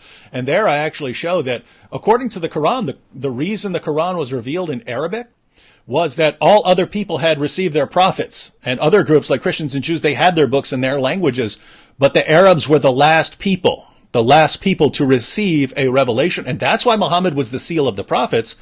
It was because he was the Arabs were the last people. And the reason the Quran was revealed in Arabic was specifically so that Arabs would have a revelation that they could understand in their own language. And you even have it in the Quran that on Judgment Day, if the Arabs were the only people who didn't have their own revelation and that they could understand in their own language, that they would have a fair excuse against Allah to say, hey, we would have served Allah better than other people if only we had had a revelation in our own language. So think about how significant that is, that according to the Quran was revealed in Arabic so that you didn't have to learn another language to understand the will of God, right? Because guess what? There were Jews who had the Torah and there were Christians who had the gospel. Allah doesn't say, oh, you Arabs, go learn their language so that you can understand their scriptures. It was, no, you need a revelation in your own language. So what sense does it make for Muslims now to be saying that everyone in the world needs to go and learn this other language so that they can understand the book, when the purpose of revealing the book is so that a particular group would have a revelation in their own language that they could understand for themselves without learning this additional language. That's amazing. Yeah, that's an amazing point. For some reason, this has come up a couple of times. I do not know why. What are your views on Hitler, Abdullah Samir? You know why? Because I'm atheist, so they want to get into the whole morality argument. Oh, so they want you to say he's evil, so they can say, well, aha, you believe in good and evil. Now, what's the? Yeah, okay, something like that, or no, you can't condemn him because you don't believe in objective morality. I'd love to have a longer discussion on this, but just to very quickly answer. I don't believe in objective morality. I am a humanist, but I believe it's arbitrary that we selected, like we put ourselves at the top, humans, and human life is sacred, not for any inherent reason except that we just chose it to be. So obviously, like, I don't have any sort of foundation for that other than to reduce human suffering is my morality. And I have an article I wrote about atheism and morality. So I would condemn Hitler under that and say that he obviously killed many people and caused lots of suffering, and this was bad for that reason. That's basically it. Mm-hmm. Yeah. Can I say one thing? Sure. So my favorite video of yours is the Hajj video. I love that video. Like where you talked about how Muhammad said that Abraham was the one that came and built the Kaaba, and how fact checking that doesn't make any sense, right? And how he went to Masjid when he went on the night journey, Isra wal Miraj, he went to a mosque that didn't exist yet. Mm-hmm. Like that to me is my favorite video. I always send that video to people. Someone was asking about Hajj. I didn't go for Hajj. I went for Umrah, which is like it's not the actual Hajj ceremonies, but you go around 7 times and you run between Safa and Marwa, the 2 mountains. So we did that, and the whole family went for Umrah, and I thought it was cool. It was like a little fantasy land I was living in where I thought, oh, it's where the Prophet was, and this is so cool, and whatever. Mm-hmm. But like, I never cried when I saw the Kaaba. Mm-hmm. Everyone's like, oh, you're going to cry when you see it. And I was like looking at it. I'm like, it's smaller than I thought. That was the first thing that came to mind. I'm like, yeah, this is smaller than I thought. And then I was like, I'm not crying. Like, am I supposed to like be emotional and stuff about this? But I don't know, it's just like a building. Like, whatever. Because you don't have enough faith, man. I'm not a true Muslim. That's the problem. It's in Surah 117. He who sees the Kaaba shall weep. Yeah. So that was my favorite video. I just wanted to mention that. Oh, that's cool. I don't remember much of what I said about that in that video. I have to go back and check. I don't watch most of my videos after I watch it when I'm editing it, and then I post it, and then and then 5 years later I have no idea what I said. I have a general idea of what I said about it. Yeah. What do most Muslims struggle with? I think in general, like, Islam is so burdensome in general. Like, there's so many rules and so many things you can't do in the West, like living among non-Muslims especially, but even in the East, I would say that, like, can't listen to music for some Muslims. Many Muslims can't have to eat halal meat. When you go out, like, what if there's no halal meat? You have to eat vegetarian or eat fish. And then you have to pray 5 times a day. Like, I used to go at my office and pray in stairwells or in conference rooms. It was like pretty embarrassing. I had to wash my feet in the sink at the office. That was also very embarrassing. So I think in general, Islam is very burdensome. And there's a lot of guilt and a lot of fear that Muslims go through every day. Am I a good enough Muslim? Am I going to go to paradise? Does Allah love me? I think that Muslims in general nowadays, they struggle with the morality of Islam, like the slavery thing, how the Quran allows slavery, how Muhammad may have had a child bride a lot of these things I think Muslims struggle with. And, the Western values are actually, especially I'm talking about Western Muslims. I never lived in a Muslim country except Egypt for a few months. So all of my experiences I'm talking about are with Muslims that either were born in Canada or immigrated to Canada. And so they were probably intelligent and they had a business, or they came on their own merits, right? So they're not the same type of crowd you'd find in Pakistan, for example, or Saudi Arabia or whatever, right?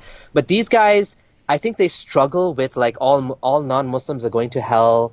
Yet my friend, he's a good guy and he's going to hell. So how do I make sense of that? Stuff like that. Yeah. What do you think? You probably have some insight on this too.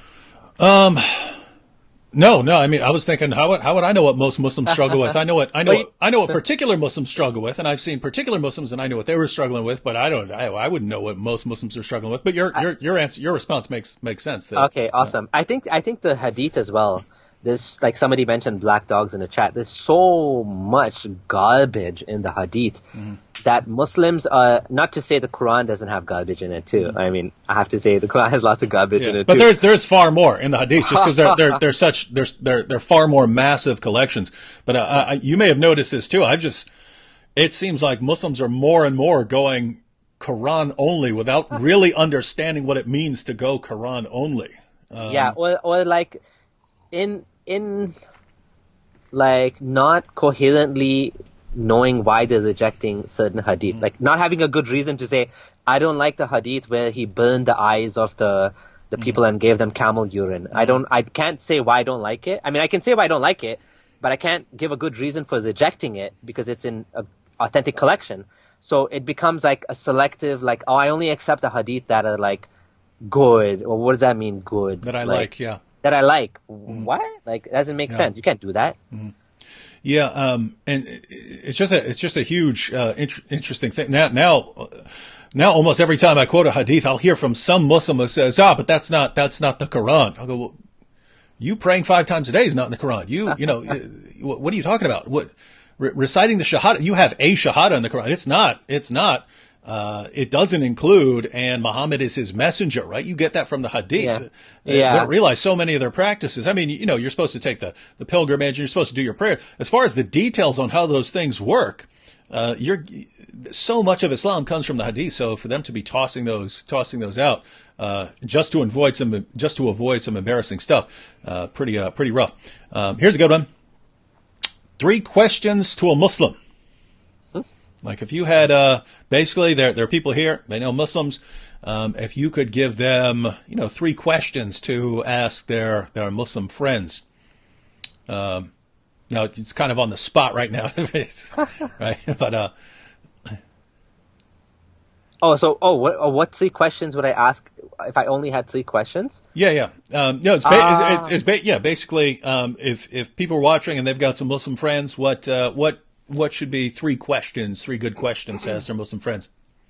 Honestly, I think one of the strongest arguments. Okay, there's a couple of things. One of them is, how do you reconcile science and the Quranic worldview, and in particular evolution? Because evolution is a huge, I think it's a knockout blow for the Quran, because you can't. It's very difficult to, and I guess I would see it as a problem with Christianity too, because Adam and Eve, I don't think there was any first human. I don't know how you would kind of deal with that. There has to be a first human. Well, right? Not there would have to be, right? I mean, there, even whatever you want to believe, there has to be someone there. Yeah, you would say there's someone before that, right? But there, I mean, there's. But there's no cutoff point where the now it's a gray area. That's what I mean. Yeah, that's what you would say. Yeah, so I guess that would be one of the things. How do you reconcile science in the Quran? How do you reconcile morality in the Quran? And how do you justify Muhammad's actions as being the best man that ever lived? So those would be the 3 things, and those are the main reasons why people leave Islam. Let's see. Is there any sources you have on the perspective that the Quran was combined together from the Torah, the Bible, etc.? If yes, could you talk about it. So I guess they're wondering about, is there a book or something like that? I stopped using the argument about like the Torah and the stories in the Quran coming from previous books, because it's more difficult to prove that. And I'm not saying it's not true. Like you gave specific examples. Someone like you was more knowledgeable with the Bible and these apologetics is able to kind of have these dialogues. But for someone like me that doesn't know the Bible, it's much more difficult for me to prove these things. So I don't even use the arguments. I have other arguments I use about in general why I don't believe Islam is true. A lot of them have to do with science in the Quran. Some of them have to do with what Muhammad did. And I have a post on the main page of my blog. I have my top articles against Islam, and that's what I use. Mm-hmm. Yeah. I know there are books that deal with the sources of the Quran. In fact, there's one by I think it was written in the 1800s by Tisdall, I think his name is. But okay. normally though, like I'm more familiar with looking at them on a case by case basis. In other words, looking at a particular story in the Quran and then looking up where that comes from and so on. Rather than here's a collection of them. Here's a book that goes through them. But Tisdall does discuss a bunch of examples, and you can actually get that on the Answering Islam website.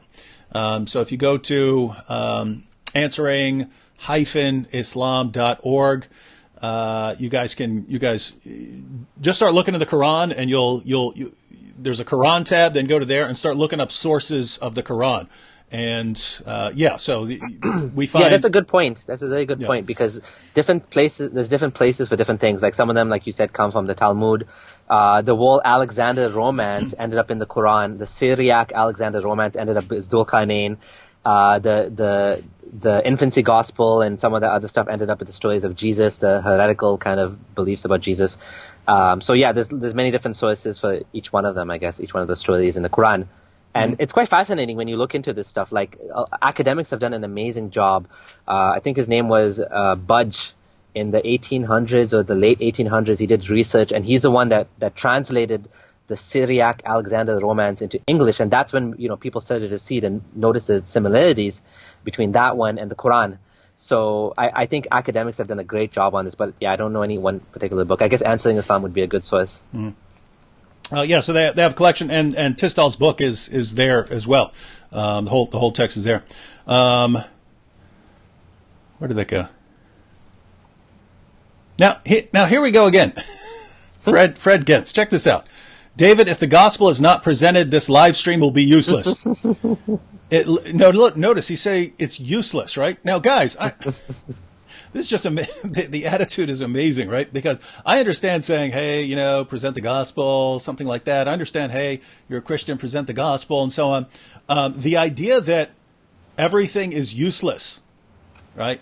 That there is no point in listening to this man's story, that there is no point in understanding what issues he had with Islam, that there's no point in anything. There's no point in undermining Islam. But let me put it this way. Suppose we never mentioned Christianity, and Abdullah here gave like slam dunk, knockdown responses on why Islam is false. You want to say that is useless, and I assume you're talking about like from some eternal perspective or so on. But it's just nonsense to say it's useless, right? Useless in what sense, right? Yeah. Let me put it this way. If an ISIS jihadi is about to chop your head off and someone says, hey, I can convince you that Muhammad's a false prophet. And he says, okay, go ahead, try. And the guy convinces him that Muhammad's a false prophet and he doesn't chop your head off. Was that useless? Suppose he never mentions the gospel. He just convinces this ISIS jihadi not to chop your head off. Was that useless or was that useful? Right? Yeah. So come on, guys. Be realistic here. You get all kinds, I guess. Or let's take it from a different direction, right? Check this out. Okay. So we've had all of this discussion. Now if I say right now, Abdullah, you are you have sinned according to God. And so since you sinned, you are not righteous enough to dwell in the presence of a perfect, holy, righteous God. So you've got a problem, namely that you can't be good enough to dwell with God. But the message of the gospel is that God is going to give you his righteousness. He's going to clothe you in his righteousness. And how he did this was by Jesus, the Son, the divine Son, entering creation, dying on the cross for your sins, so that he takes the penalty for your sins upon himself, and now he applies his righteousness to you. So that is the gospel in a nutshell. Fred, are you going to say that now, right now, because I pointed that out, now it's useful, but before it was useless? Because I pointed this out, right? If we're having a discussion and we're answering questions and I say, but let me insert the gospel into the middle of this thing. I just don't think that does justice to the gospel, right? I think the gospel is really, really important. I think it's this huge, important thing. And yes, there are times when you just want to give someone a tract or something like that and say, here's what the gospel is. I understand that.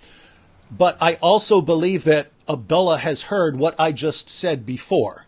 And therefore, if we're going to have a discussion, it's going to be a discussion about why he should believe it, why he should take these things seriously. And that's going to be kind of a big discussion, right? Not just, hey, let's insert that into the middle of everything else in a way that doesn't impact him at all, right? So, anyway, exactly. That's my view. All right, so elaborate more on the infancy gospel stories. Let's see. Here we go. He says, can you elaborate more on the infancy gospel stories Abdullah mentioned? Do Christians consider these stories to be fake? How did these stories originate and end up in Arabia? So do you want to just tell them what we're talking about there again? I think you'd be able to answer that one better than me. Mm-hmm. Okay, so no, as far as I'm aware of, I don't know of any Christians today who take some of these non-canonical gospels that were written from basically the 2nd century all the way up into the 6th century, right? And there are reasons for it. There are reasons that you have the infancy gospels, right? If you read the gospels, you have Jesus, right? You have Jesus, and he's a baby or a toddler, and then you have an instance when he's a teenager in Luke. Yeah. And then you have him when he's an adult. That's it, right? So there was academics also know that these were fabricated in order to score points, right? To win over these arguments. Mm-hmm. So they're known to be like fabricated documents. Yeah, and so there was this tendency to try and fill in all these gaps in Jesus' life, right? Like what happened between when he was a baby and when he was a teenager, what happened between when he was a teenager and when he was an adult, and that basically allowed people to write things. And a lot of the reason for doing that was to win some sort of theological discussion, right? You're having a discussion about theology. Well, guess what? I just found this source. Look here, I got my source. So no, people don't take these seriously, and that's the problem, right? You have stories in the Quran, like Jesus speaking at birth, Jesus giving life to clay birds when he was a child. He was created, and we know where these stories come from. They don't come from anywhere near the 1st century, right? They're not 1st century sources. They're later sources that people made up. So the fact that they're in the Quran, it shows, one, that they were circulating in Arabia, but it also shows Muhammad could not tell the difference between a true story and a false story, right? Yeah. The only thing Muhammad knew is this is a story someone is telling. Yeah, this is a story that certain Christians are reciting. It's just a problem. And so basically what you have to believe as a Muslim, what you would have to believe as a Muslim here is you'd have to say, you've got this story about, let's say, Jesus giving life to clay birds. And we know where the story comes from, right? We can trace it back and see where this story originated. But I also believe, this is what you would have to believe as a Muslim, I also have to believe that this somehow goes back to the 1st century, and that this person who came up with the story was actually either directly inspired himself, or he had some unknown source that we've lost, and it did go back to the 1st century, and so he had records of it, something like that. So it becomes this you could believe that if it were just one thing, right? You could do that if it was one thing, because that sort of thing can happen, right? A person in the second, third, fourth, fifth century could have some source that we no longer have access to. Yeah. But when you're seeing a pattern with the stories that are from the Talmud, with the stories that are from these later Christian sources and so on, you see this pattern over and over again, that Muhammad's telling a story that's circulating in Arabia during the 7th century. He passes it off as revelation. We can trace the origin of the story. We know where the story began. And the Muslim has to say, well, somehow it just goes back much earlier, even though we have no record of it. Yeah, and it's funny that all of these are available in Syriac, in a language similar to Arabic, in a place close to where Muhammad lived. And then they end up in the Quran. Like, I mean, how much more red flags do you need? It's like spelt out for you there. You know what I mean? Yeah. Same thing with the Dhul Qarnayn story. Like, it perfectly matches the Syriac Alexander the Great. Like, how much more do you need to know that he just copied it from there? Like, it's so obvious. Yeah, and what's interesting is now every time I mention, because I used to just say Alexander the Great, right? And so here you have Alexander the Great finding the place where the sun sets. Yeah. And Muslims respond, it's not Alexander the Great. Right? They flip out over it now, even though for centuries it was accepted that it's Alexander the Great. But now, because they found out, right, about Alexander being a polytheist. Yeah, they found out Alexander's as pagan as you could possibly be, right? And so they realized it's not making sense for him to be a devout Muslim here. Yeah. And so they said, no, it's someone else. It's Cyrus or something like that. And so I'm gonna have to make this a good video project for you or me or for both of us on our channels. That, going through the Alexander romances and sort of going verse by verse through Surah 18 and showing, no, we know exactly where all of this, let me put it this way. If you're going to say, hey, basically verse for verse, we have these, we know exactly where these stories are coming from, but it's actually not this guy. Wow, you guys have some awesome faith there. And there's a great article on Wiki Islam called Dhul Qarnayn and the Alexander the Romance. So it basically has like what you just said, like point by point, Alexander the Romance translated by Budge. Dr. Budge, and then here's the Quran, and point by point, and like every single point is like matching. Yeah. It's astounding, like just how many details overlap. So either the Quran copied Alexander the Romance, or the Alexander the Romance copied the Quran. It's just too much. So whoever's saying it's not Alexander, like, they're just like in denial. It's just too obvious. Like it's interesting what happens then, because when I see them flipping out and saying, it's not Alexander, I think, oh, we got a touchy topic there, huh? All right, I know my next big project. This one's for you. He says, have you ever gone over Nabil's content? I guess I don't know if they're talking about videos or books or whatever, or lectures. I was just asking you if you're familiar with Nabil's material, I guess. Yeah, I heard about Nabil Qureshi, and, rest in peace, he died.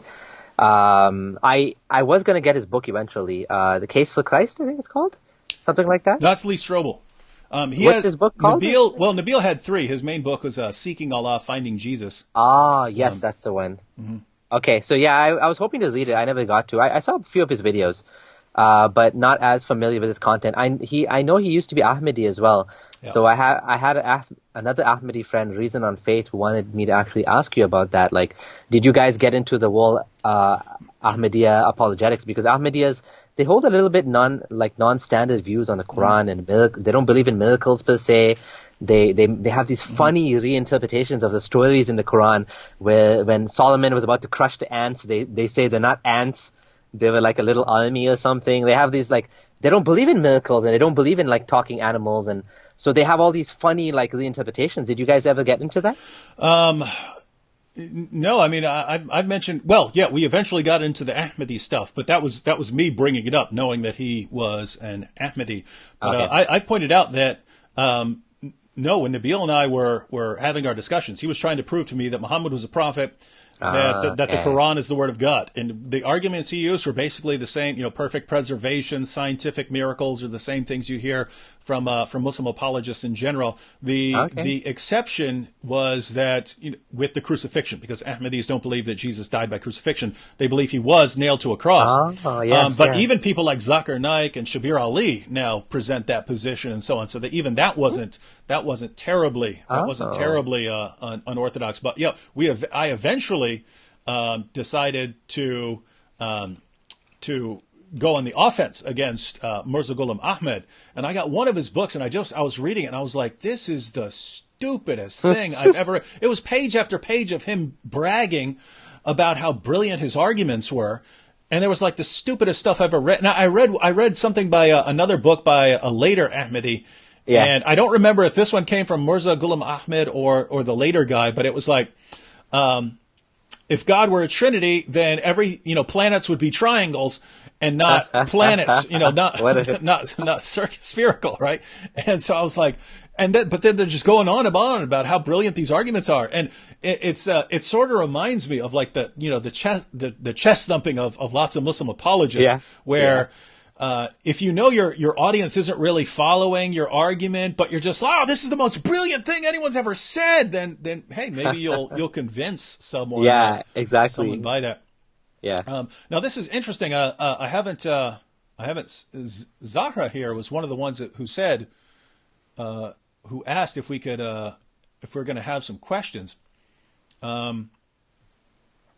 She says, Muhammad, peace be upon him, and so. Matter of fact, we only have a few minutes left because I certainly don't want to go over 2 hours. I see I'm only like barely halfway down the scrolling through the comments here, and that's after I started asking for questions. Yeah. So I want to scroll down and look to see, because Zahra is a Muslim and she was the one who said, "Hey, can we have some questions?" So I want to scroll down there to see if we have any questions from her or from the Muslims here. But she said, Muhammad, peace be upon him, is a prophet and a messenger. Now, you got to love this reasoning here, by the way. Look at this reasoning. Muhammad, peace be upon him, is a prophet and a messenger. Messengers convey from God. And the Quran was revealed to him. That's why we know he is a prophet. It's called a circular argument. Yeah, that you can't get more circular than that, right? Muhammad is a prophet. Muhammad is a prophet. Prophets convey from God. The Quran was revealed from him. That's why we know he's a prophet. Yeah. That's now, again, there are a ton of questions here. We only have a couple minutes left, so I'm just going to scroll down to look and see if there's anything from Zahra. Let's see. I'll just post her comments here. She says, now she's responding to other people's comments here, so she was in a discussion over here. She says, he was called crazy, a poet, and a madman. He was boycotted. Good He question. experienced many hardships along with those that started following him. You think he claimed it just because it was fun? So notice this is actually an important point here. Do you think? I think the gist here is: do you think he was not just because it was fun, but do you believe? And so I'll go ahead and give what I think is the heart of her response here. Do you think Muhammad was deliberately making this up? That he's really doing it deliberately for worldly gain, or did he really believe that he was a prophet? Because apparently, Top Student had said something about Muhammad was just doing it, because of whatever he's getting out of it or something like this. And she's saying, but look, he was called names. He was boycotted, tons of hardships. Why would he do that unless he actually believed it? That is an amazing, great question, and something that many, many Muslims struggle with, and they want to have an answer for. I actually have a YouTube video I did on this. It's one of my favorite videos. It's called The Science of Prophethood, and what I think is, okay, we'll never know for sure what was going on in Muhammad's head. But what we can see is that it appears that early on he may have suffered from something called temporal lobe epilepsy. This is something that can happen when you do extreme meditation. if you do too much meditation, or maybe if you have mental illness and some sort of mental illness, temporal lobe epilepsy can feel like God is talking to you. Like you can hear things, you can see things, auditory illusions, hallucinations, I mean.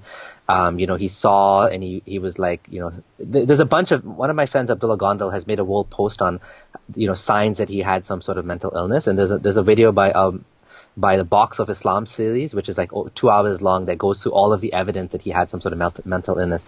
But to me, it is crystal clear that as time went by, he was milking this. Mm-hmm. He may have been sincerely believing that he spoke to God or something.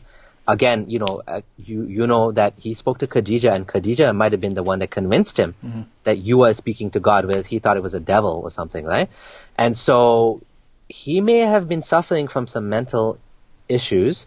He may have been seeing things, and then he realized that people will believe me if I say this, because he lived in a time and place where if he said, "Oh, God spoke to me," and people would be like, "Oh, you're the messenger of God," but he clearly milked this, right? He started saying, "I'm going to marry Zainab because God told me that I have to let everybody know the most important thing of all. If in case your adopted son divorces her wife, then I want believing men to know that you can marry your adopted son's ex-wife." Like, that's the most important thing that God wants humanity to know. Like, and he puts in his final revelation.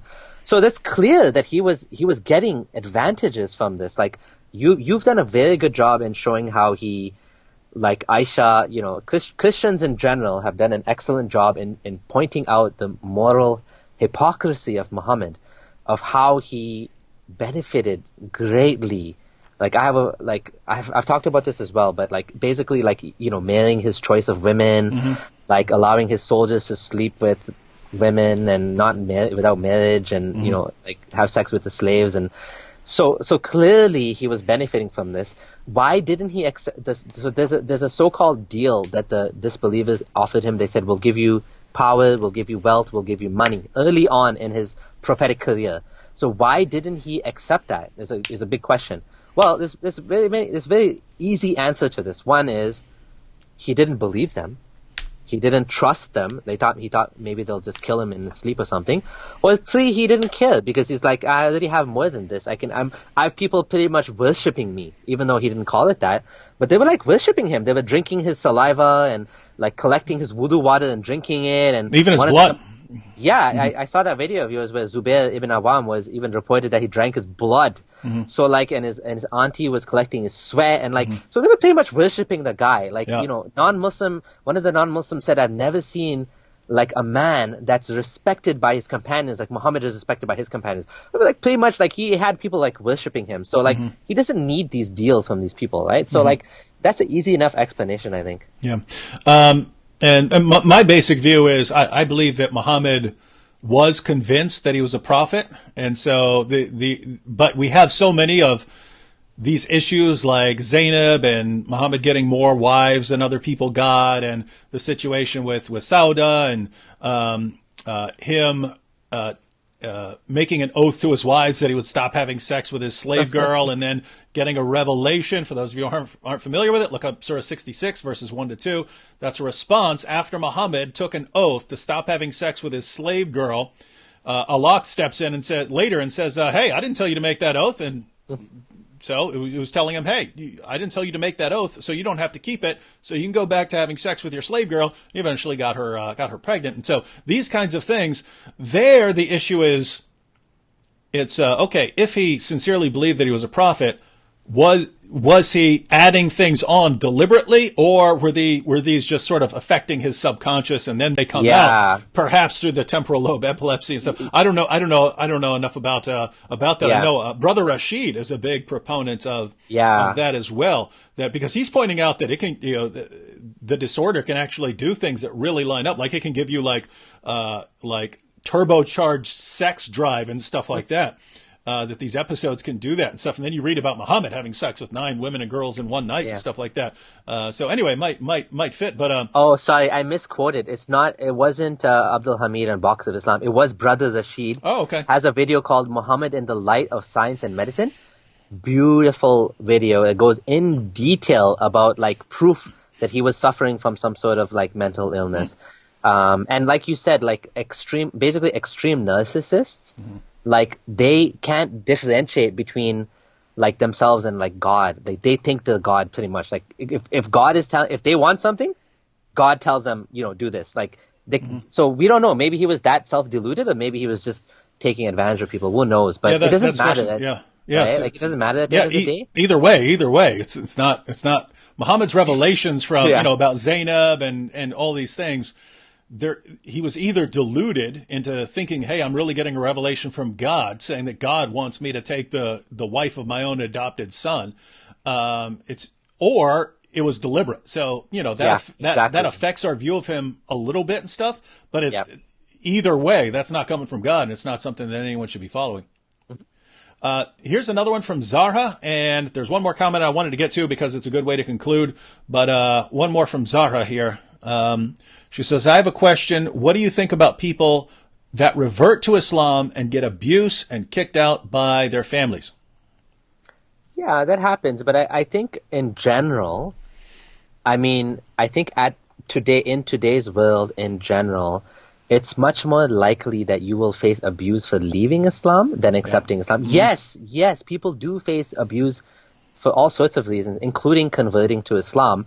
But in general, people in the West, in Canada, US, I'm just speaking about maybe let's just limit it to Canada and the US because that's what I know.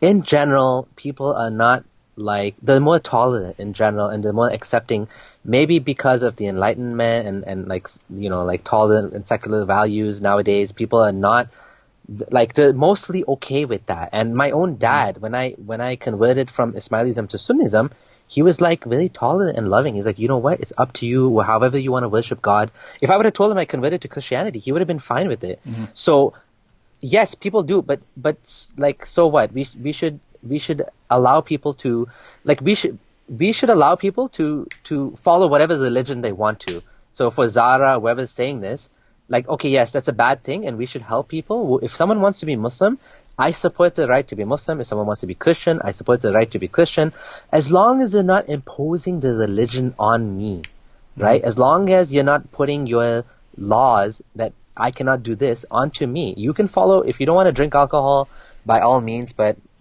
you don't have a right to tell me that it's haram to drink alcohol because that's my own choice. Of course, unless it's the law of the land, and of course I'll respect the law of the land, and we can debate that in society. The benefits of alcohol or not allowing it or whatever, banning it. But that's where I draw the line. It's and so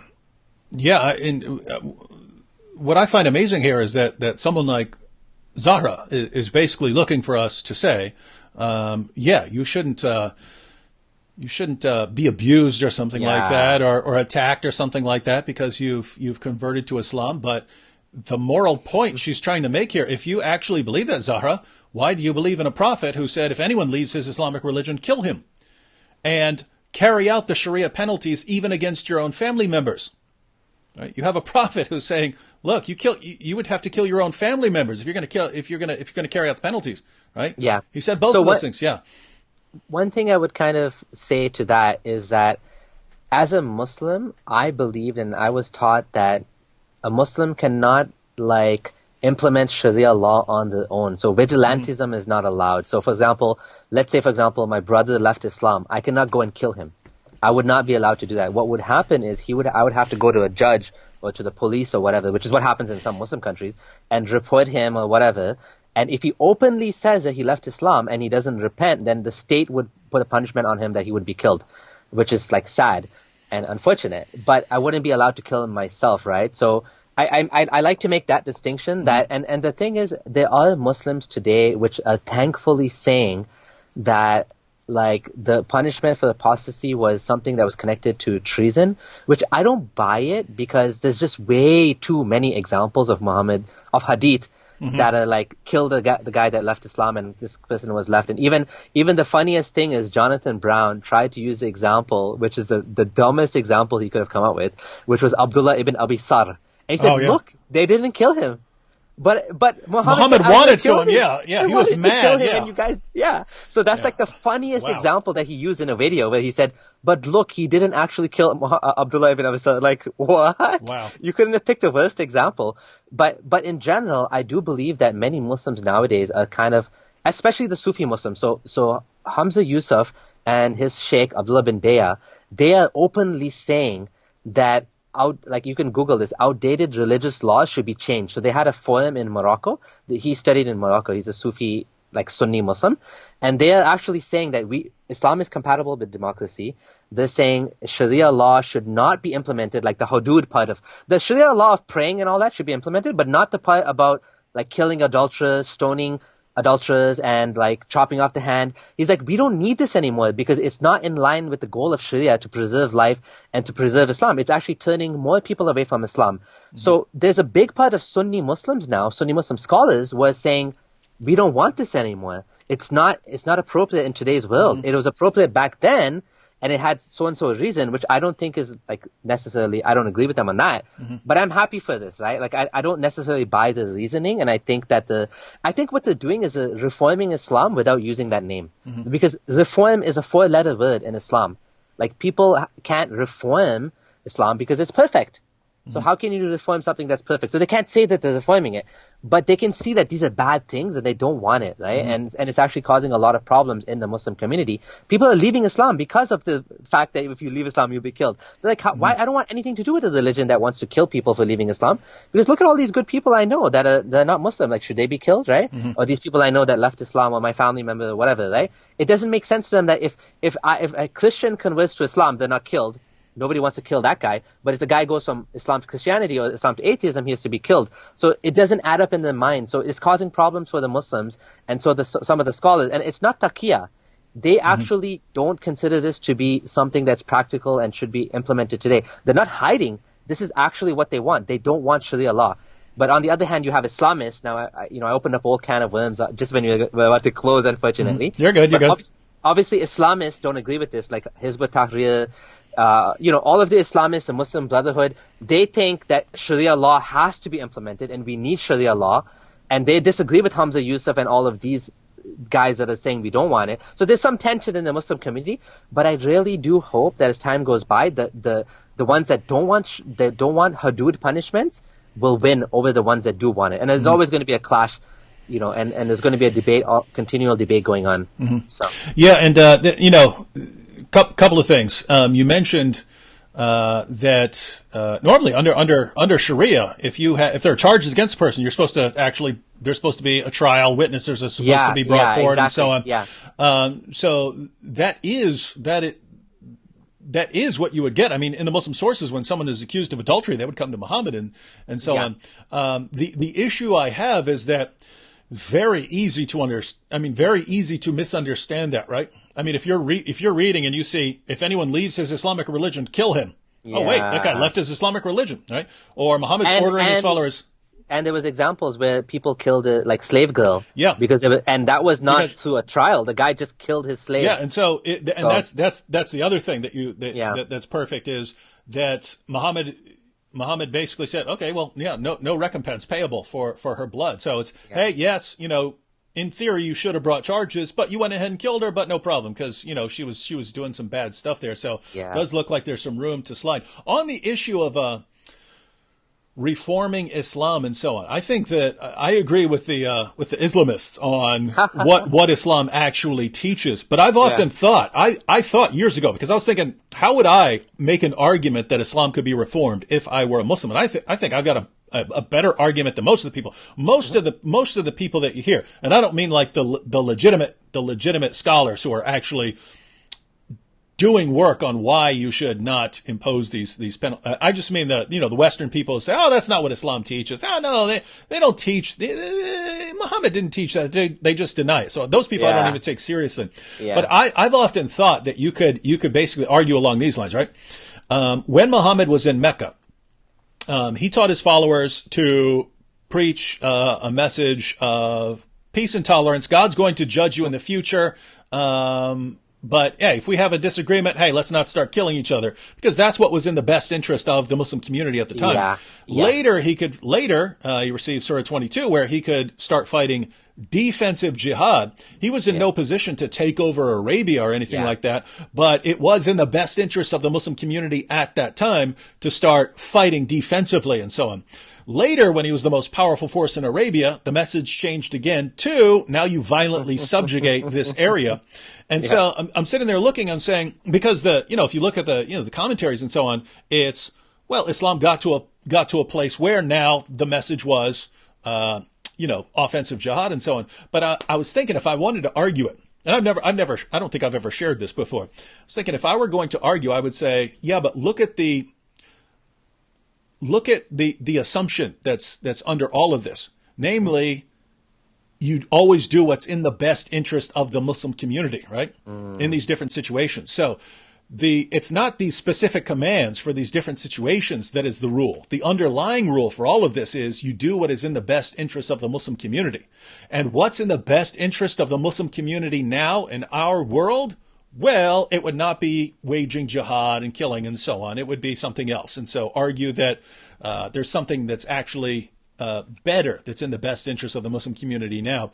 And there's a name for that. There's a sheikh by the name of Mufti Abu Layth, and he calls this trajectory hermeneutics. So like what you just said, like, oh wow, the goal, I thought I invented that. That's awesome. That's awesome if someone else came up with it. Like the goal, like for example, they use like the example of like how is Muhammad like tried to. I don't buy it. Again, I'm like you. I don't buy that Muhammad wanted to ban slavery, because he could have. Yeah. It was simple enough for someone with unlimited power like him. He banned interest, riba. So why couldn't he ban slavery? He could have. I don't think he wanted to, but they claim that, it's along the lines of he made it harder to get slaves. You can only capture slaves from war. You can't kidnap them. You have to you should free slaves. You get lots of reward. Yeah, it's a good deed. So it's a good deed. So if you go along this line, now slavery is forbidden. Of course, the Islamists will say, it doesn't say it's forbidden. Slavery is still allowed. And obviously ISIS and these extremists will continue making slaves of people. But the ones that have like good intentions are using this trajectory hermeneutics kind of idea. Yeah. Interesting. All right. One more question, because this was a good one to close out with, from Luigi 2K. He says, from here in the U.S., cultural conditions in the U.K. appear. So he's talking about being in the U.S., looking over at the U.K. From here in the U.S., cultural conditions in the U.K. appear so dire that it appears only the goodwill of apostate Muslims will keep that country from becoming another Sharia-compliant republic. Is this true? So I think he's basically saying, are the Muslims who are leaving Islam, becoming apostates, are they basically what's going to stand in the way of Islam expanding so much that, things start becoming more and more Sharia compliant?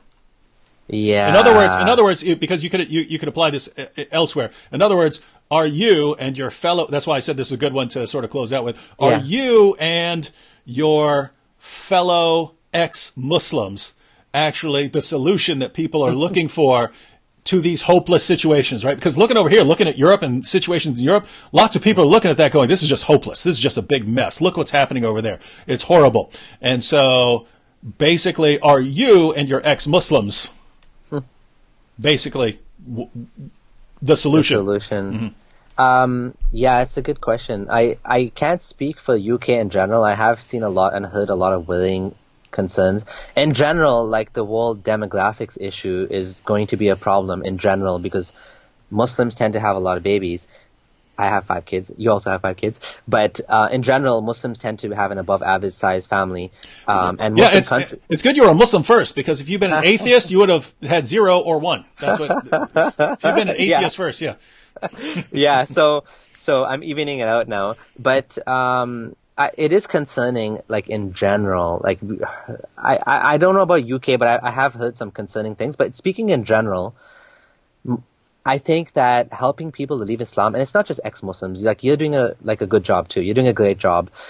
Like people that are able to speak and challenge and have dialogue peacefully and discuss with others and to bring this conversation forward to talk about different topics like human rights and, freedom of religion or freedom from religion and, all of these things, right? Even you'd be interested in talking about salvation as well. On top of all these things, I think having these conversations is something so useful because people are able to then see through Islam.